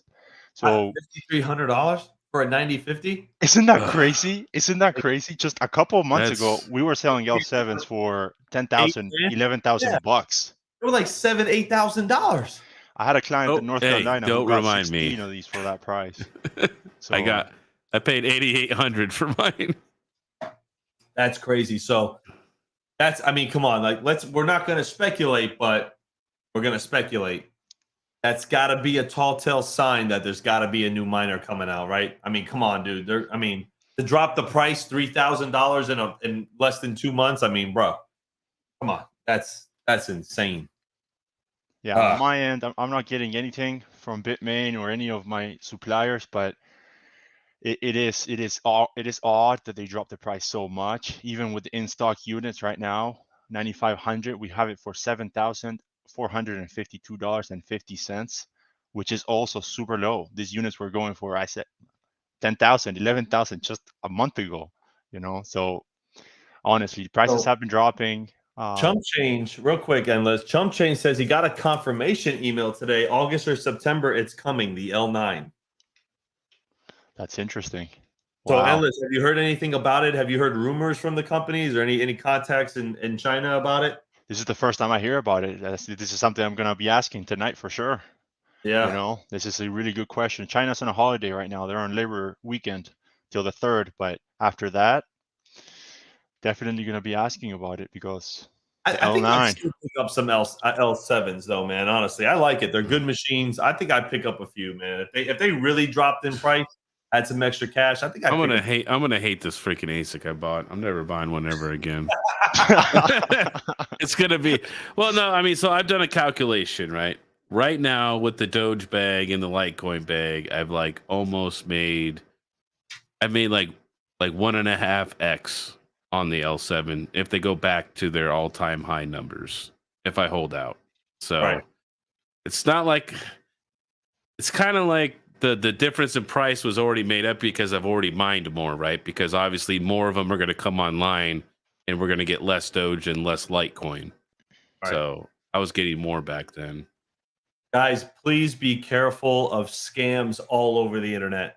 Don't trust, verify. There are going to be a lot of scammers saying they're going to be selling the L9. Go to trusted vendors. A lot of the YouTubers do have trusted vendors, that people that we know. Panda's got people that, websites that he'll go on. Endless has got, suppliers. Talk to the people in the game. Don't trust these websites that say they can sell it to you for a lot cheaper than what everybody else is paying, because it's probably bullshit. So if you had a guess, Endless, because you have experience with obviously selling ASICs, what would you expect this L9 to come out as? And I think what that other one from that other company, what was it, the Badger? Yeah, they put mining or something. I don't know. Yeah. They said it was about 16 gigahash, right? So it's not like quite double, which may be a fake, right? So what would you expect this new L9 to retail for? What do you think is a ballpark? Yeah, Mining King, you're asking a really good question, and I don't like speculating, but I'll speculate a little bit for you. Give it a ballpark, bro. Give it a ballpark. You don't have to give an exact number. Do you think it's going to be 8? Do you think it's going to be between 8 and 10? 20. 20. So let's say right now, let's just calculate it. So right now we're getting 9,500 megahash for 7,000. So it's going to be $7,452.50 divided by 9,500 megahash. So right now we're paying 78 cents per megahash with the L7, the 9,500. Let's say they come out with an L9 that's at 15,000 megahash or 20,000 They megahash. did say, so the Badger website said 16.2 or 16.4. So let's use that number to see if it's accurate. Wow. Okay, so you said 16.2? I think it's 16.2 or 16.4 they were saying. Damn. Yeah. Okay, so at 16,200, we're looking at a miner at the same cost that we're getting it today of $12,700. Now, we have seen it in the past. Same thing with the, when the L7s came out, and also when the XPs came out, and almost any other, brand new miner that comes out, they ramp up the prices. They don't keep it at the same cost per terahash or per gigahash. In this case, megahash. So I would be expecting it as a $15,000 to $20,000 miner probably. That would be my expectation. Probably after it hits the States, right? The resellers are probably going to mark them up a lot. Definitely. Yeah. That's what I'm expecting based off just me, multiplying the 78 cents times the 16,200. I get a total of 12,700, and I'm just thinking Bitmain themselves are probably not going to price this miner, cheaply, and resellers here in the US, they have to make a profit, so it's probably going to be 15,000, 20,000. That's my guesstimate. Of course, it's not financial advice, just like Hawk says. Yeah. So, looks like Panda said new Bitcoin miner S19K is coming out. Jesus, what the hell? I'm not buying ASICs anymore. I'm just not going to do it. I'm with King. I'm going to stick to GPUs, and that's just going to be the end of that. And by the time I get ready to buy a new one, or I'm thinking about it, here comes a brand new model. It's like a new car. It's like I always had a habit of buying the car the year before they remodeled to the new one, and that's how I feel with ASICs. Well, this is kind of what I feel about the ASIC game, at least just from my little bit of experience, right? And I'm going to say is you need to buy them right when they first come out. You need to buy them when the profitability is really strong, and then mine on them for a year or two, maybe even 3, right? But you're going to want at a bull run when it's doing decent, you're going to want to sell it at the peak. So that way you can maximize some recovery costs along with all of your profits. The ASIC game is not, it's made to like constantly flip. So like if you had like last bull run, if you had a bunch of L3s, right? You should have sold those so that you could move into the L7s, right? When they came out. And then when these, in this bull run right now, you're going to want to sell all your L7s in the next coming bull run. So that way you can move into the L9 in the bear market, right? When it's cheaper. To me, that seems kind of like a cycle that you'd want to do with ASICs, like cycling out your farm to stay profitable. Right. 100%. So Chump Chain says, sorry, the email says, quote, pretty confident the L9 is coming September, October, end quote.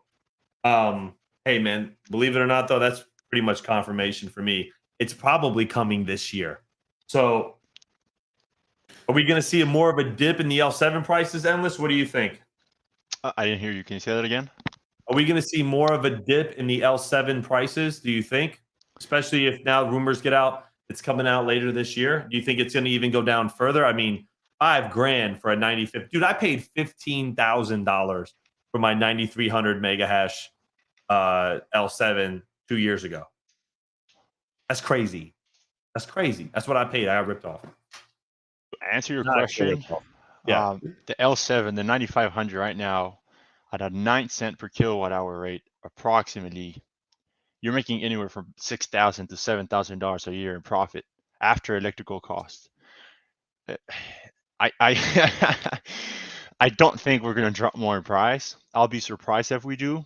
I mean, if I get discounts on my end, I'm just passing them along. There's no reason not to.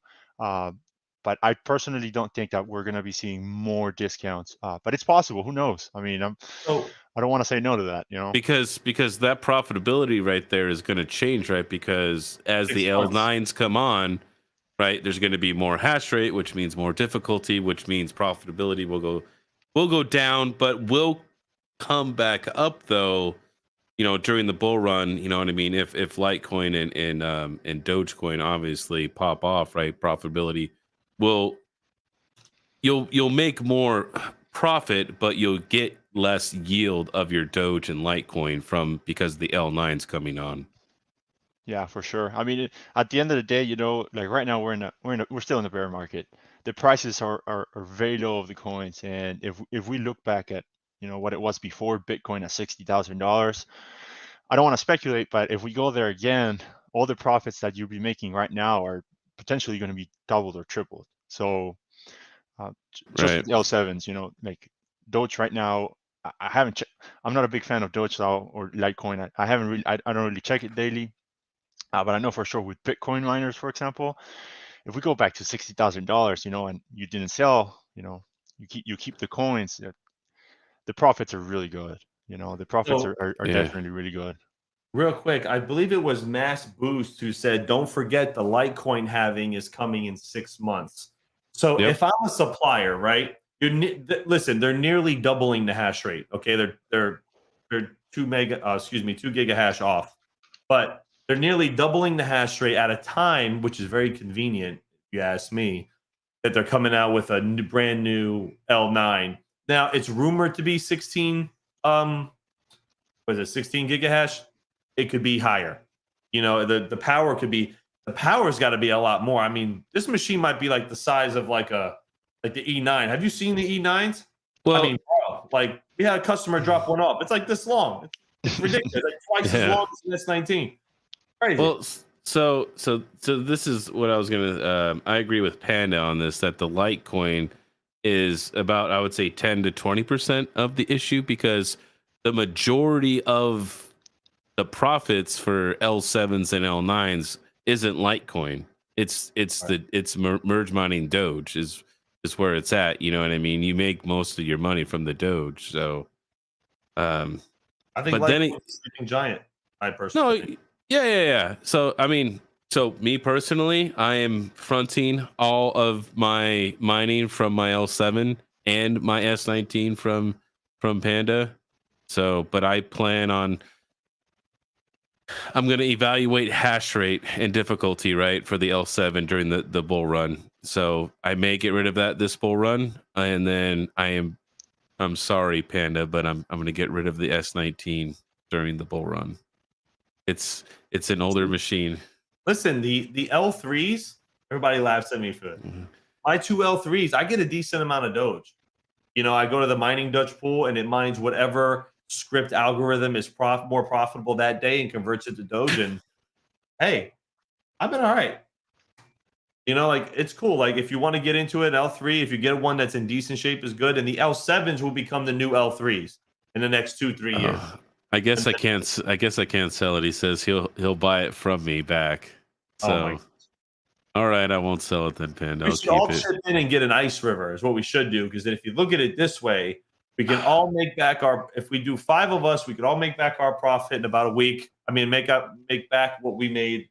We invested in a week. Jesus. Well, here, let's ask Endless, man, because he's in the Asic realm. What do you think about this ice river that came out, right? That it's pop. There's a couple that Panda has it to prove that it's real and stuff like that. Now, as far as like from a production standpoint, do you think that these are gonna come to fruition, or you think it's kind of? To be super honest with you, I'm a very sort of conservative investor.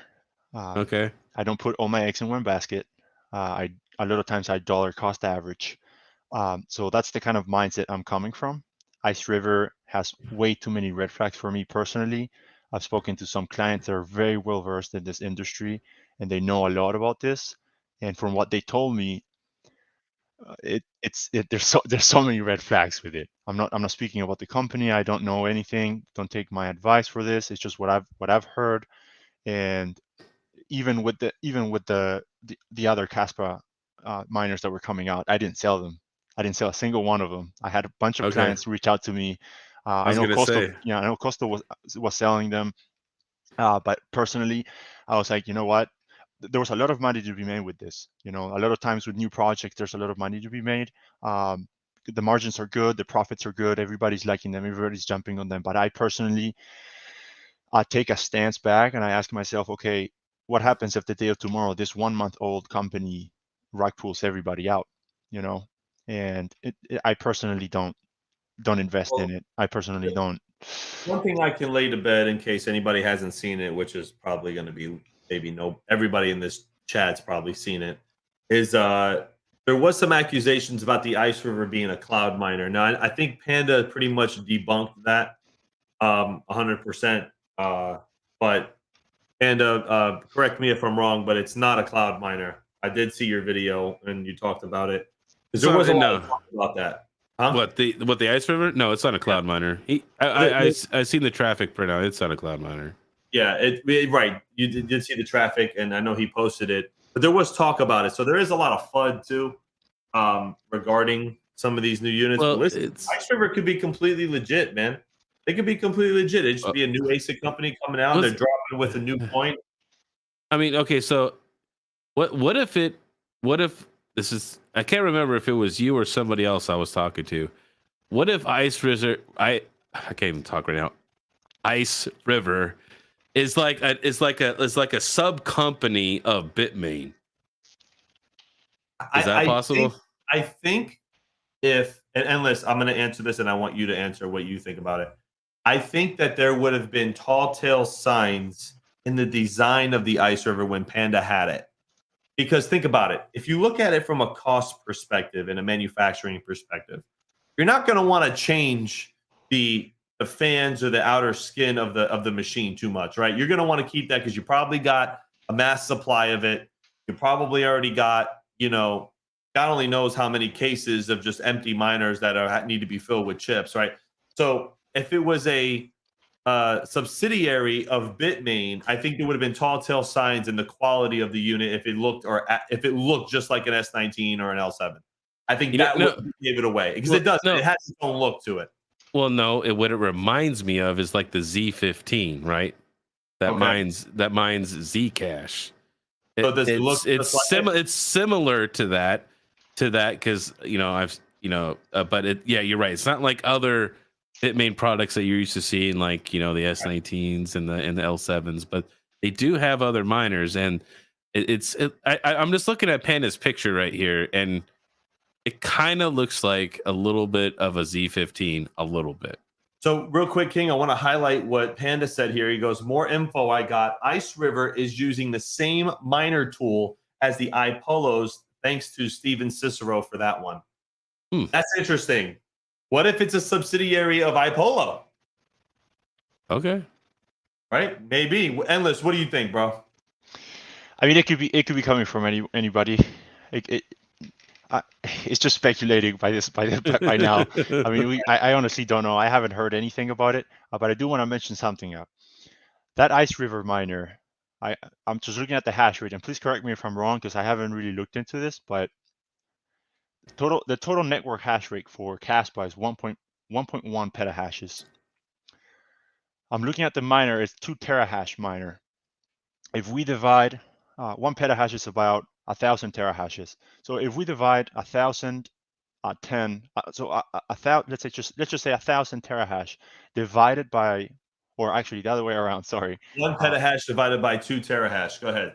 Yeah, you got it. Well, no, the other way around. So 2 terahash divided by 1,000 terahashes is going to give you the exact. So how much it is? What percentage of the network hash rate Panda has on that single unit? He has 0.2% of the total network hash rate on that single unit. That's a lot. It just, I don't know. In my brain, it's just like a miner that's making 600 to, I don't know how much it was making. How much was it that it was making? It's more now because the network hash rate went down the other day. Yeah, he told me he was making more. Yeah, so it's just 2 terahashes is making about. I'm looking at a calculator or miner stat right now. $900 in a day. Is this correct? Yeah, it is. So when he did a video on it, and at the time I did the video, it was like $800 a day, and it went up because the hash rate on Caspa dipped recently significantly. And that's about where it's at right now. Panda's got Rolls Royce money. So it just in my mind, it's just so. Why would a company even sell this miner if they're making $900 in a day? I mean, 900 times 365, it's more than $250,000 a year, and a miner that they were selling for what, $30,000? $30,000. So my thing is here's my question. So I did that video about, let's see here, a week ago today.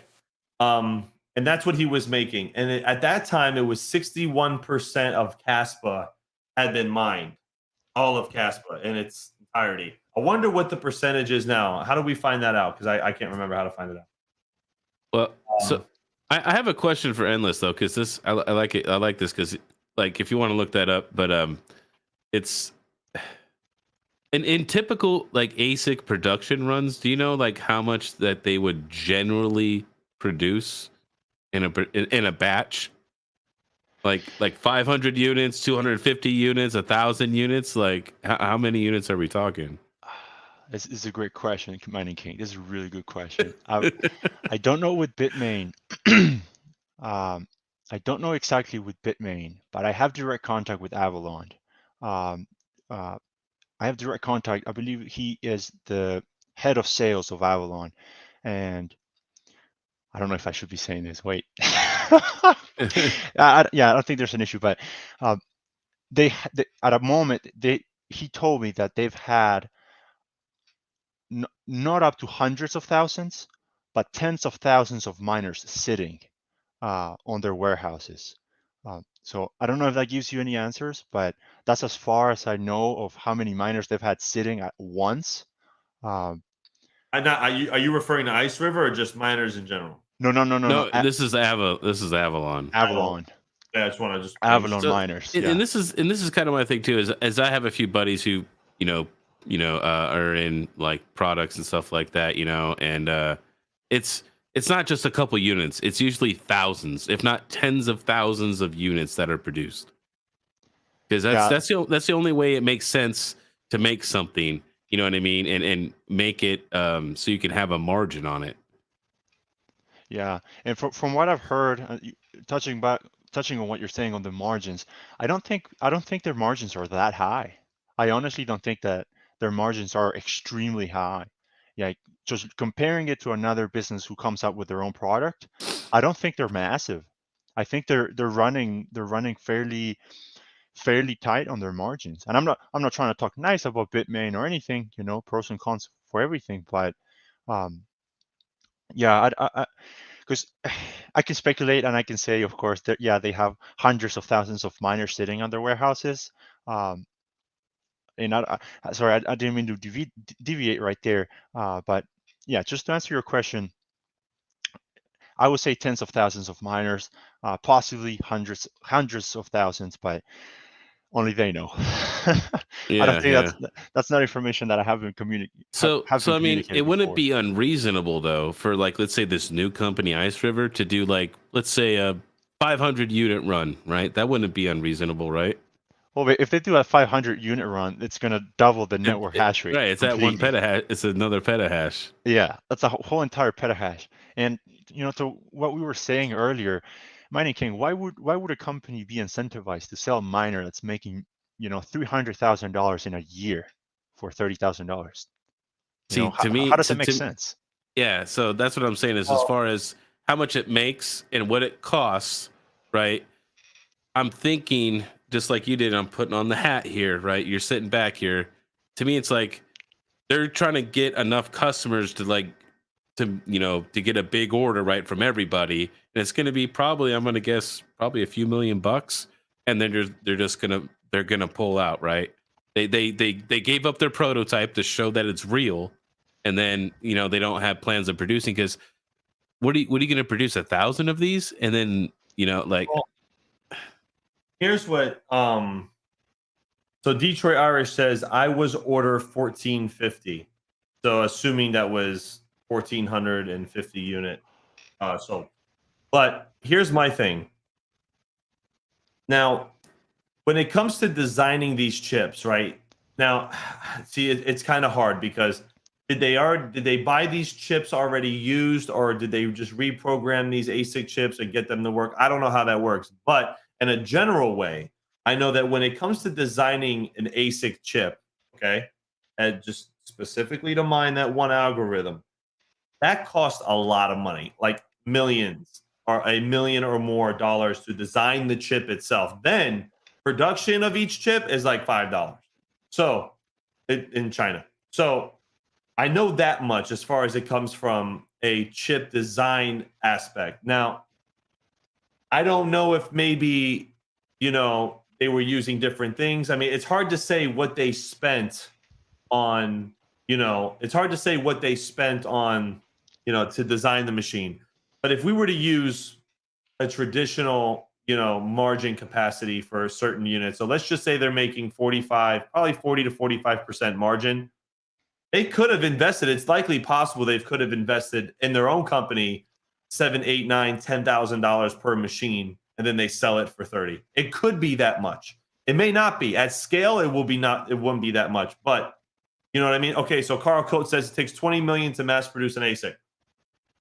Right. And as far as the design of the chip goes, so let's just say let's just for the sake of numbers, they spent $10,000 on a machine, right, to manufacture the machine, or that's what it costs because you break down how many they had to manufacture versus what they've invested, right? And Detroit Irish says that he's order 1450. So just some basic math here. Let me get my calculator out.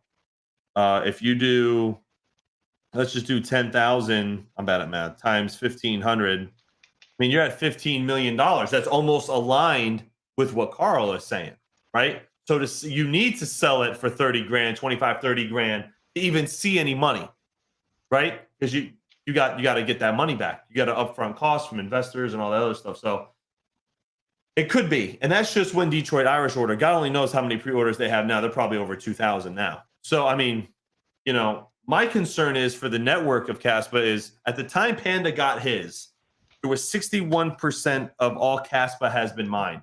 61%. I want to know what that number is now, because now we're a week later. That's what I want to know, because after it's not mined anymore, then what? Or it's not mineable anymore. There's no more tokens to mine. Then what's going to happen? Now, this might be me being a little ignorant to the fact of how the tokenomics works and all this other stuff, but in a general way, what happens? What happens then? Is it like Bitcoin where it's just going to be transactions? Is it what happens to your $30,000 miner? Now, granted, at its current profitability, you're only going to need a month to ROI. Everything else is cake. So by the time it's probably not mineable anymore, you made your money back. I get that, but I'm still curious. It says Crypto 440 says Hawk crypto mining 18 billion out of 28 billion of CAS is mined. So 18 out of 28 is, excuse me, 64%. Was it 64? Approximately 64.2857%. So in 1 week, Almost went up 5%. it almost, well, yeah, no, three, but still, but that's a lot. That's a lot. It went up 3.2-ish% in 1 week of the total coins minted. By the end of the year, that number is going to be, who even know if it's going to even be worth it? That's what I'm concerned about at that hash rate. And I think everybody who's ordering a Ice River right now, if you got a 2-3 month backlog, you have to be worried about that. Am I wrong? Chat, let me know if I'm wrong. Like, it's just what I'm Right, thinking. because as more and more get online, and as you're waiting in line to get yours, right, that's Right. less and less that you get to mine. So I mean, let's just call a spade a spade. Like, what's that mean for these people that are, order number 2200 and they're waiting? You know what I mean? So then what? I mean, what do you think, Endless? I mean, you think I'm correct? What do you think's going on with that? I don't think I have the knowledge to say that, because I haven't searched. I don't know how, I'm just reading it right now. I'm seeing that Caspa, I don't know if this is correct even, but Caspa halvings happens every approximately 1 year, which it's probably going to be based off amount of blocks. And I honestly don't know. I don't know 100%, what is going to happen to the profitability of it. Of course, the more miners, it's supply demand. If we put too much supply, demand is not high. If it doesn't equate it, we're not going to get the same profitabilities, of course. But I think you're correct with what you're saying. I don't think it's wrong. Well, I don't think. In 1 week, 3% of the project, 3 more percent of all the tokens were mined in 1 week. It's a lot. That's a lot, bro. If that was Bitcoin right now, it'd be a travesty. Like, that's a lot. So, like, well, what's that mean? If I heard that news, okay, and I had an Ice River and I was, 2-3 months waiting, I'd cancel my order in a heartbeat. actually, I gotta read it. let me share my screen because I could show you the emission Crypto Craig schedule. says Caspa has a monthly reduction. Yes. Okay. What is that reduction, and is it enough to offset the amount of hash rate coming on the network with these machines? Let me make this bigger math. for everybody. I like this. This is good because I want to. So this is probably going to show you X amount of Caspa was mined, so we lower the reward by X amount. So the more it's mined, probably the reward gets. Real quick, 90 people watching right now, guys. Hit the like button, please. Hit the like button. It's awesome. Thank you guys so much for hanging out with us, and I appreciate it. All right, let's continue. I think I need to get another drink, man. So it says cast a second, and it looks like it gets less and less. See, so it's right around coming up here on May 8th. It's going to go from 233 Caspa a second to 220 Caspa a second. But it says 3% in a week. Is this going to keep up? That's what I'm saying. Well, right. I wonder if it's tied to these block numbers here, though. It says total mined. So if it's ahead of schedule, like, does it not go by this May 8th and goes by the block? From what I would assume, right? Frank Asensio, excuse me, Frank. I'm sorry if I butchered your name. He says, so by the time people get their miners in late June or early July, 80% of cash will be gone if those numbers stick. Like, this is a concern for anybody who's bought this machine. Now, listen, guys, I am not a very educated person when it comes into like a lot of this. I would have to do more research into this. It would probably make for a good video. Honestly, I'll probably get in. Maybe I'll call Yeti or call somebody to help me understand this a little more. But just from a business background and understanding numbers, this don't look too good. I got to ask some more questions. And I want to ask questions. So, I definitely want to check this out because what's going to happen? I mean, what's going to happen? You know what I mean? Like, okay, price goes up, right? Yields go down. Maybe that'll offset. But maybe the Caspa project, everybody says, okay, yeah, Caspa, they wanted ASICs. It was in their roadmap, blah, blah, blah. But did they think that the ASICs would be this powerful?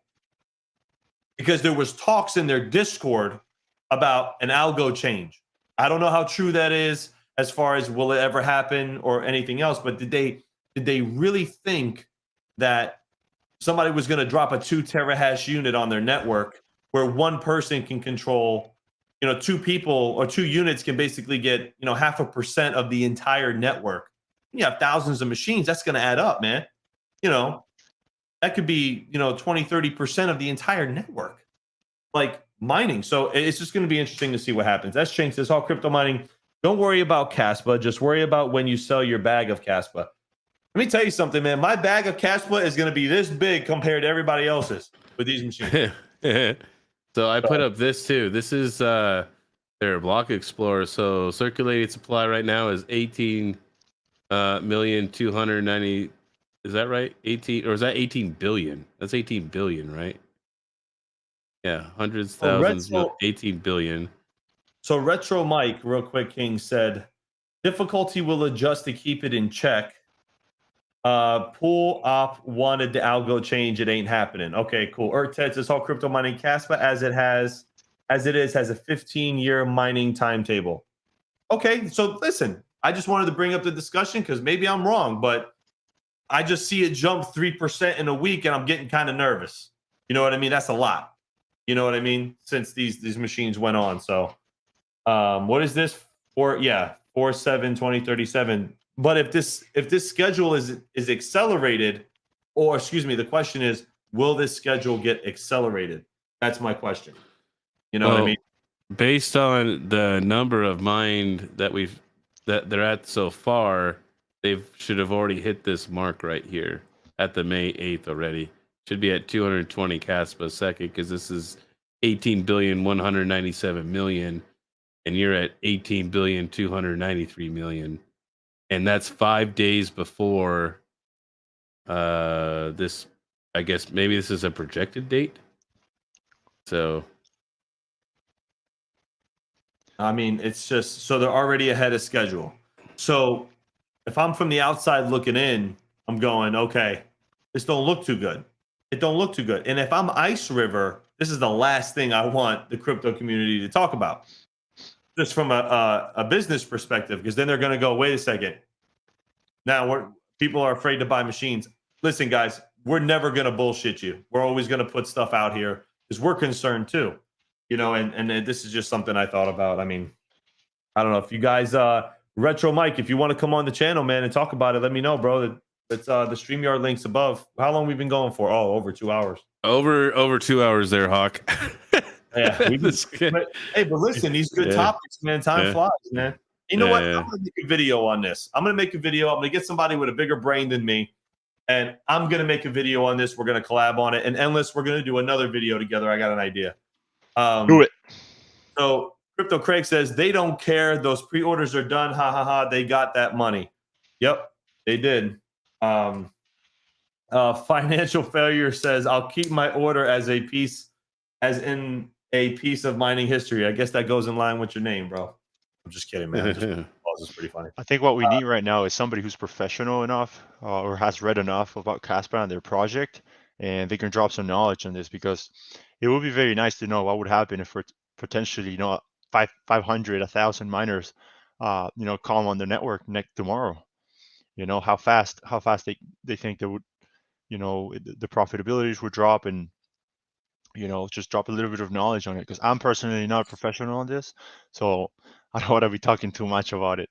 But you know who does know about it is Geek of All Trades read my mind, and maybe I'll hit him up, see if he wants to do a video collab on it, because I'm interested to know. I'm interested to know what it's going to be, honestly. Retro Mike, no problem, man. I'll give you a call. Ted says, from my understanding, even when they add blocks every second, it will be broken up, so it's the base reward divided by the amount of blocks a second. So, interesting. Yeah, so the base rewards divided by the total amount per second, correct? Yeah, that's what it looks like there. So, but interesting stuff, man. Definitely one of the better episodes of Terrahash Tuesday this time, King. What do you think? Let's go. It was a good one. It is a good one. It's a good one. So I know King is wanting to call it, guys. So I'm gonna do it for him. So I appreciate you guys. Thank you guys so much for visiting us on Terrahash Tuesday. Endless Mining, thank you for calling in, my brother. I'll talk to you soon. I hope you guys like my lights, because it's gonna be cool. I'm gonna add some more, and we will be back next Tuesday on my channel. Hit the like button, hit the subscribe button, and King, hit end live.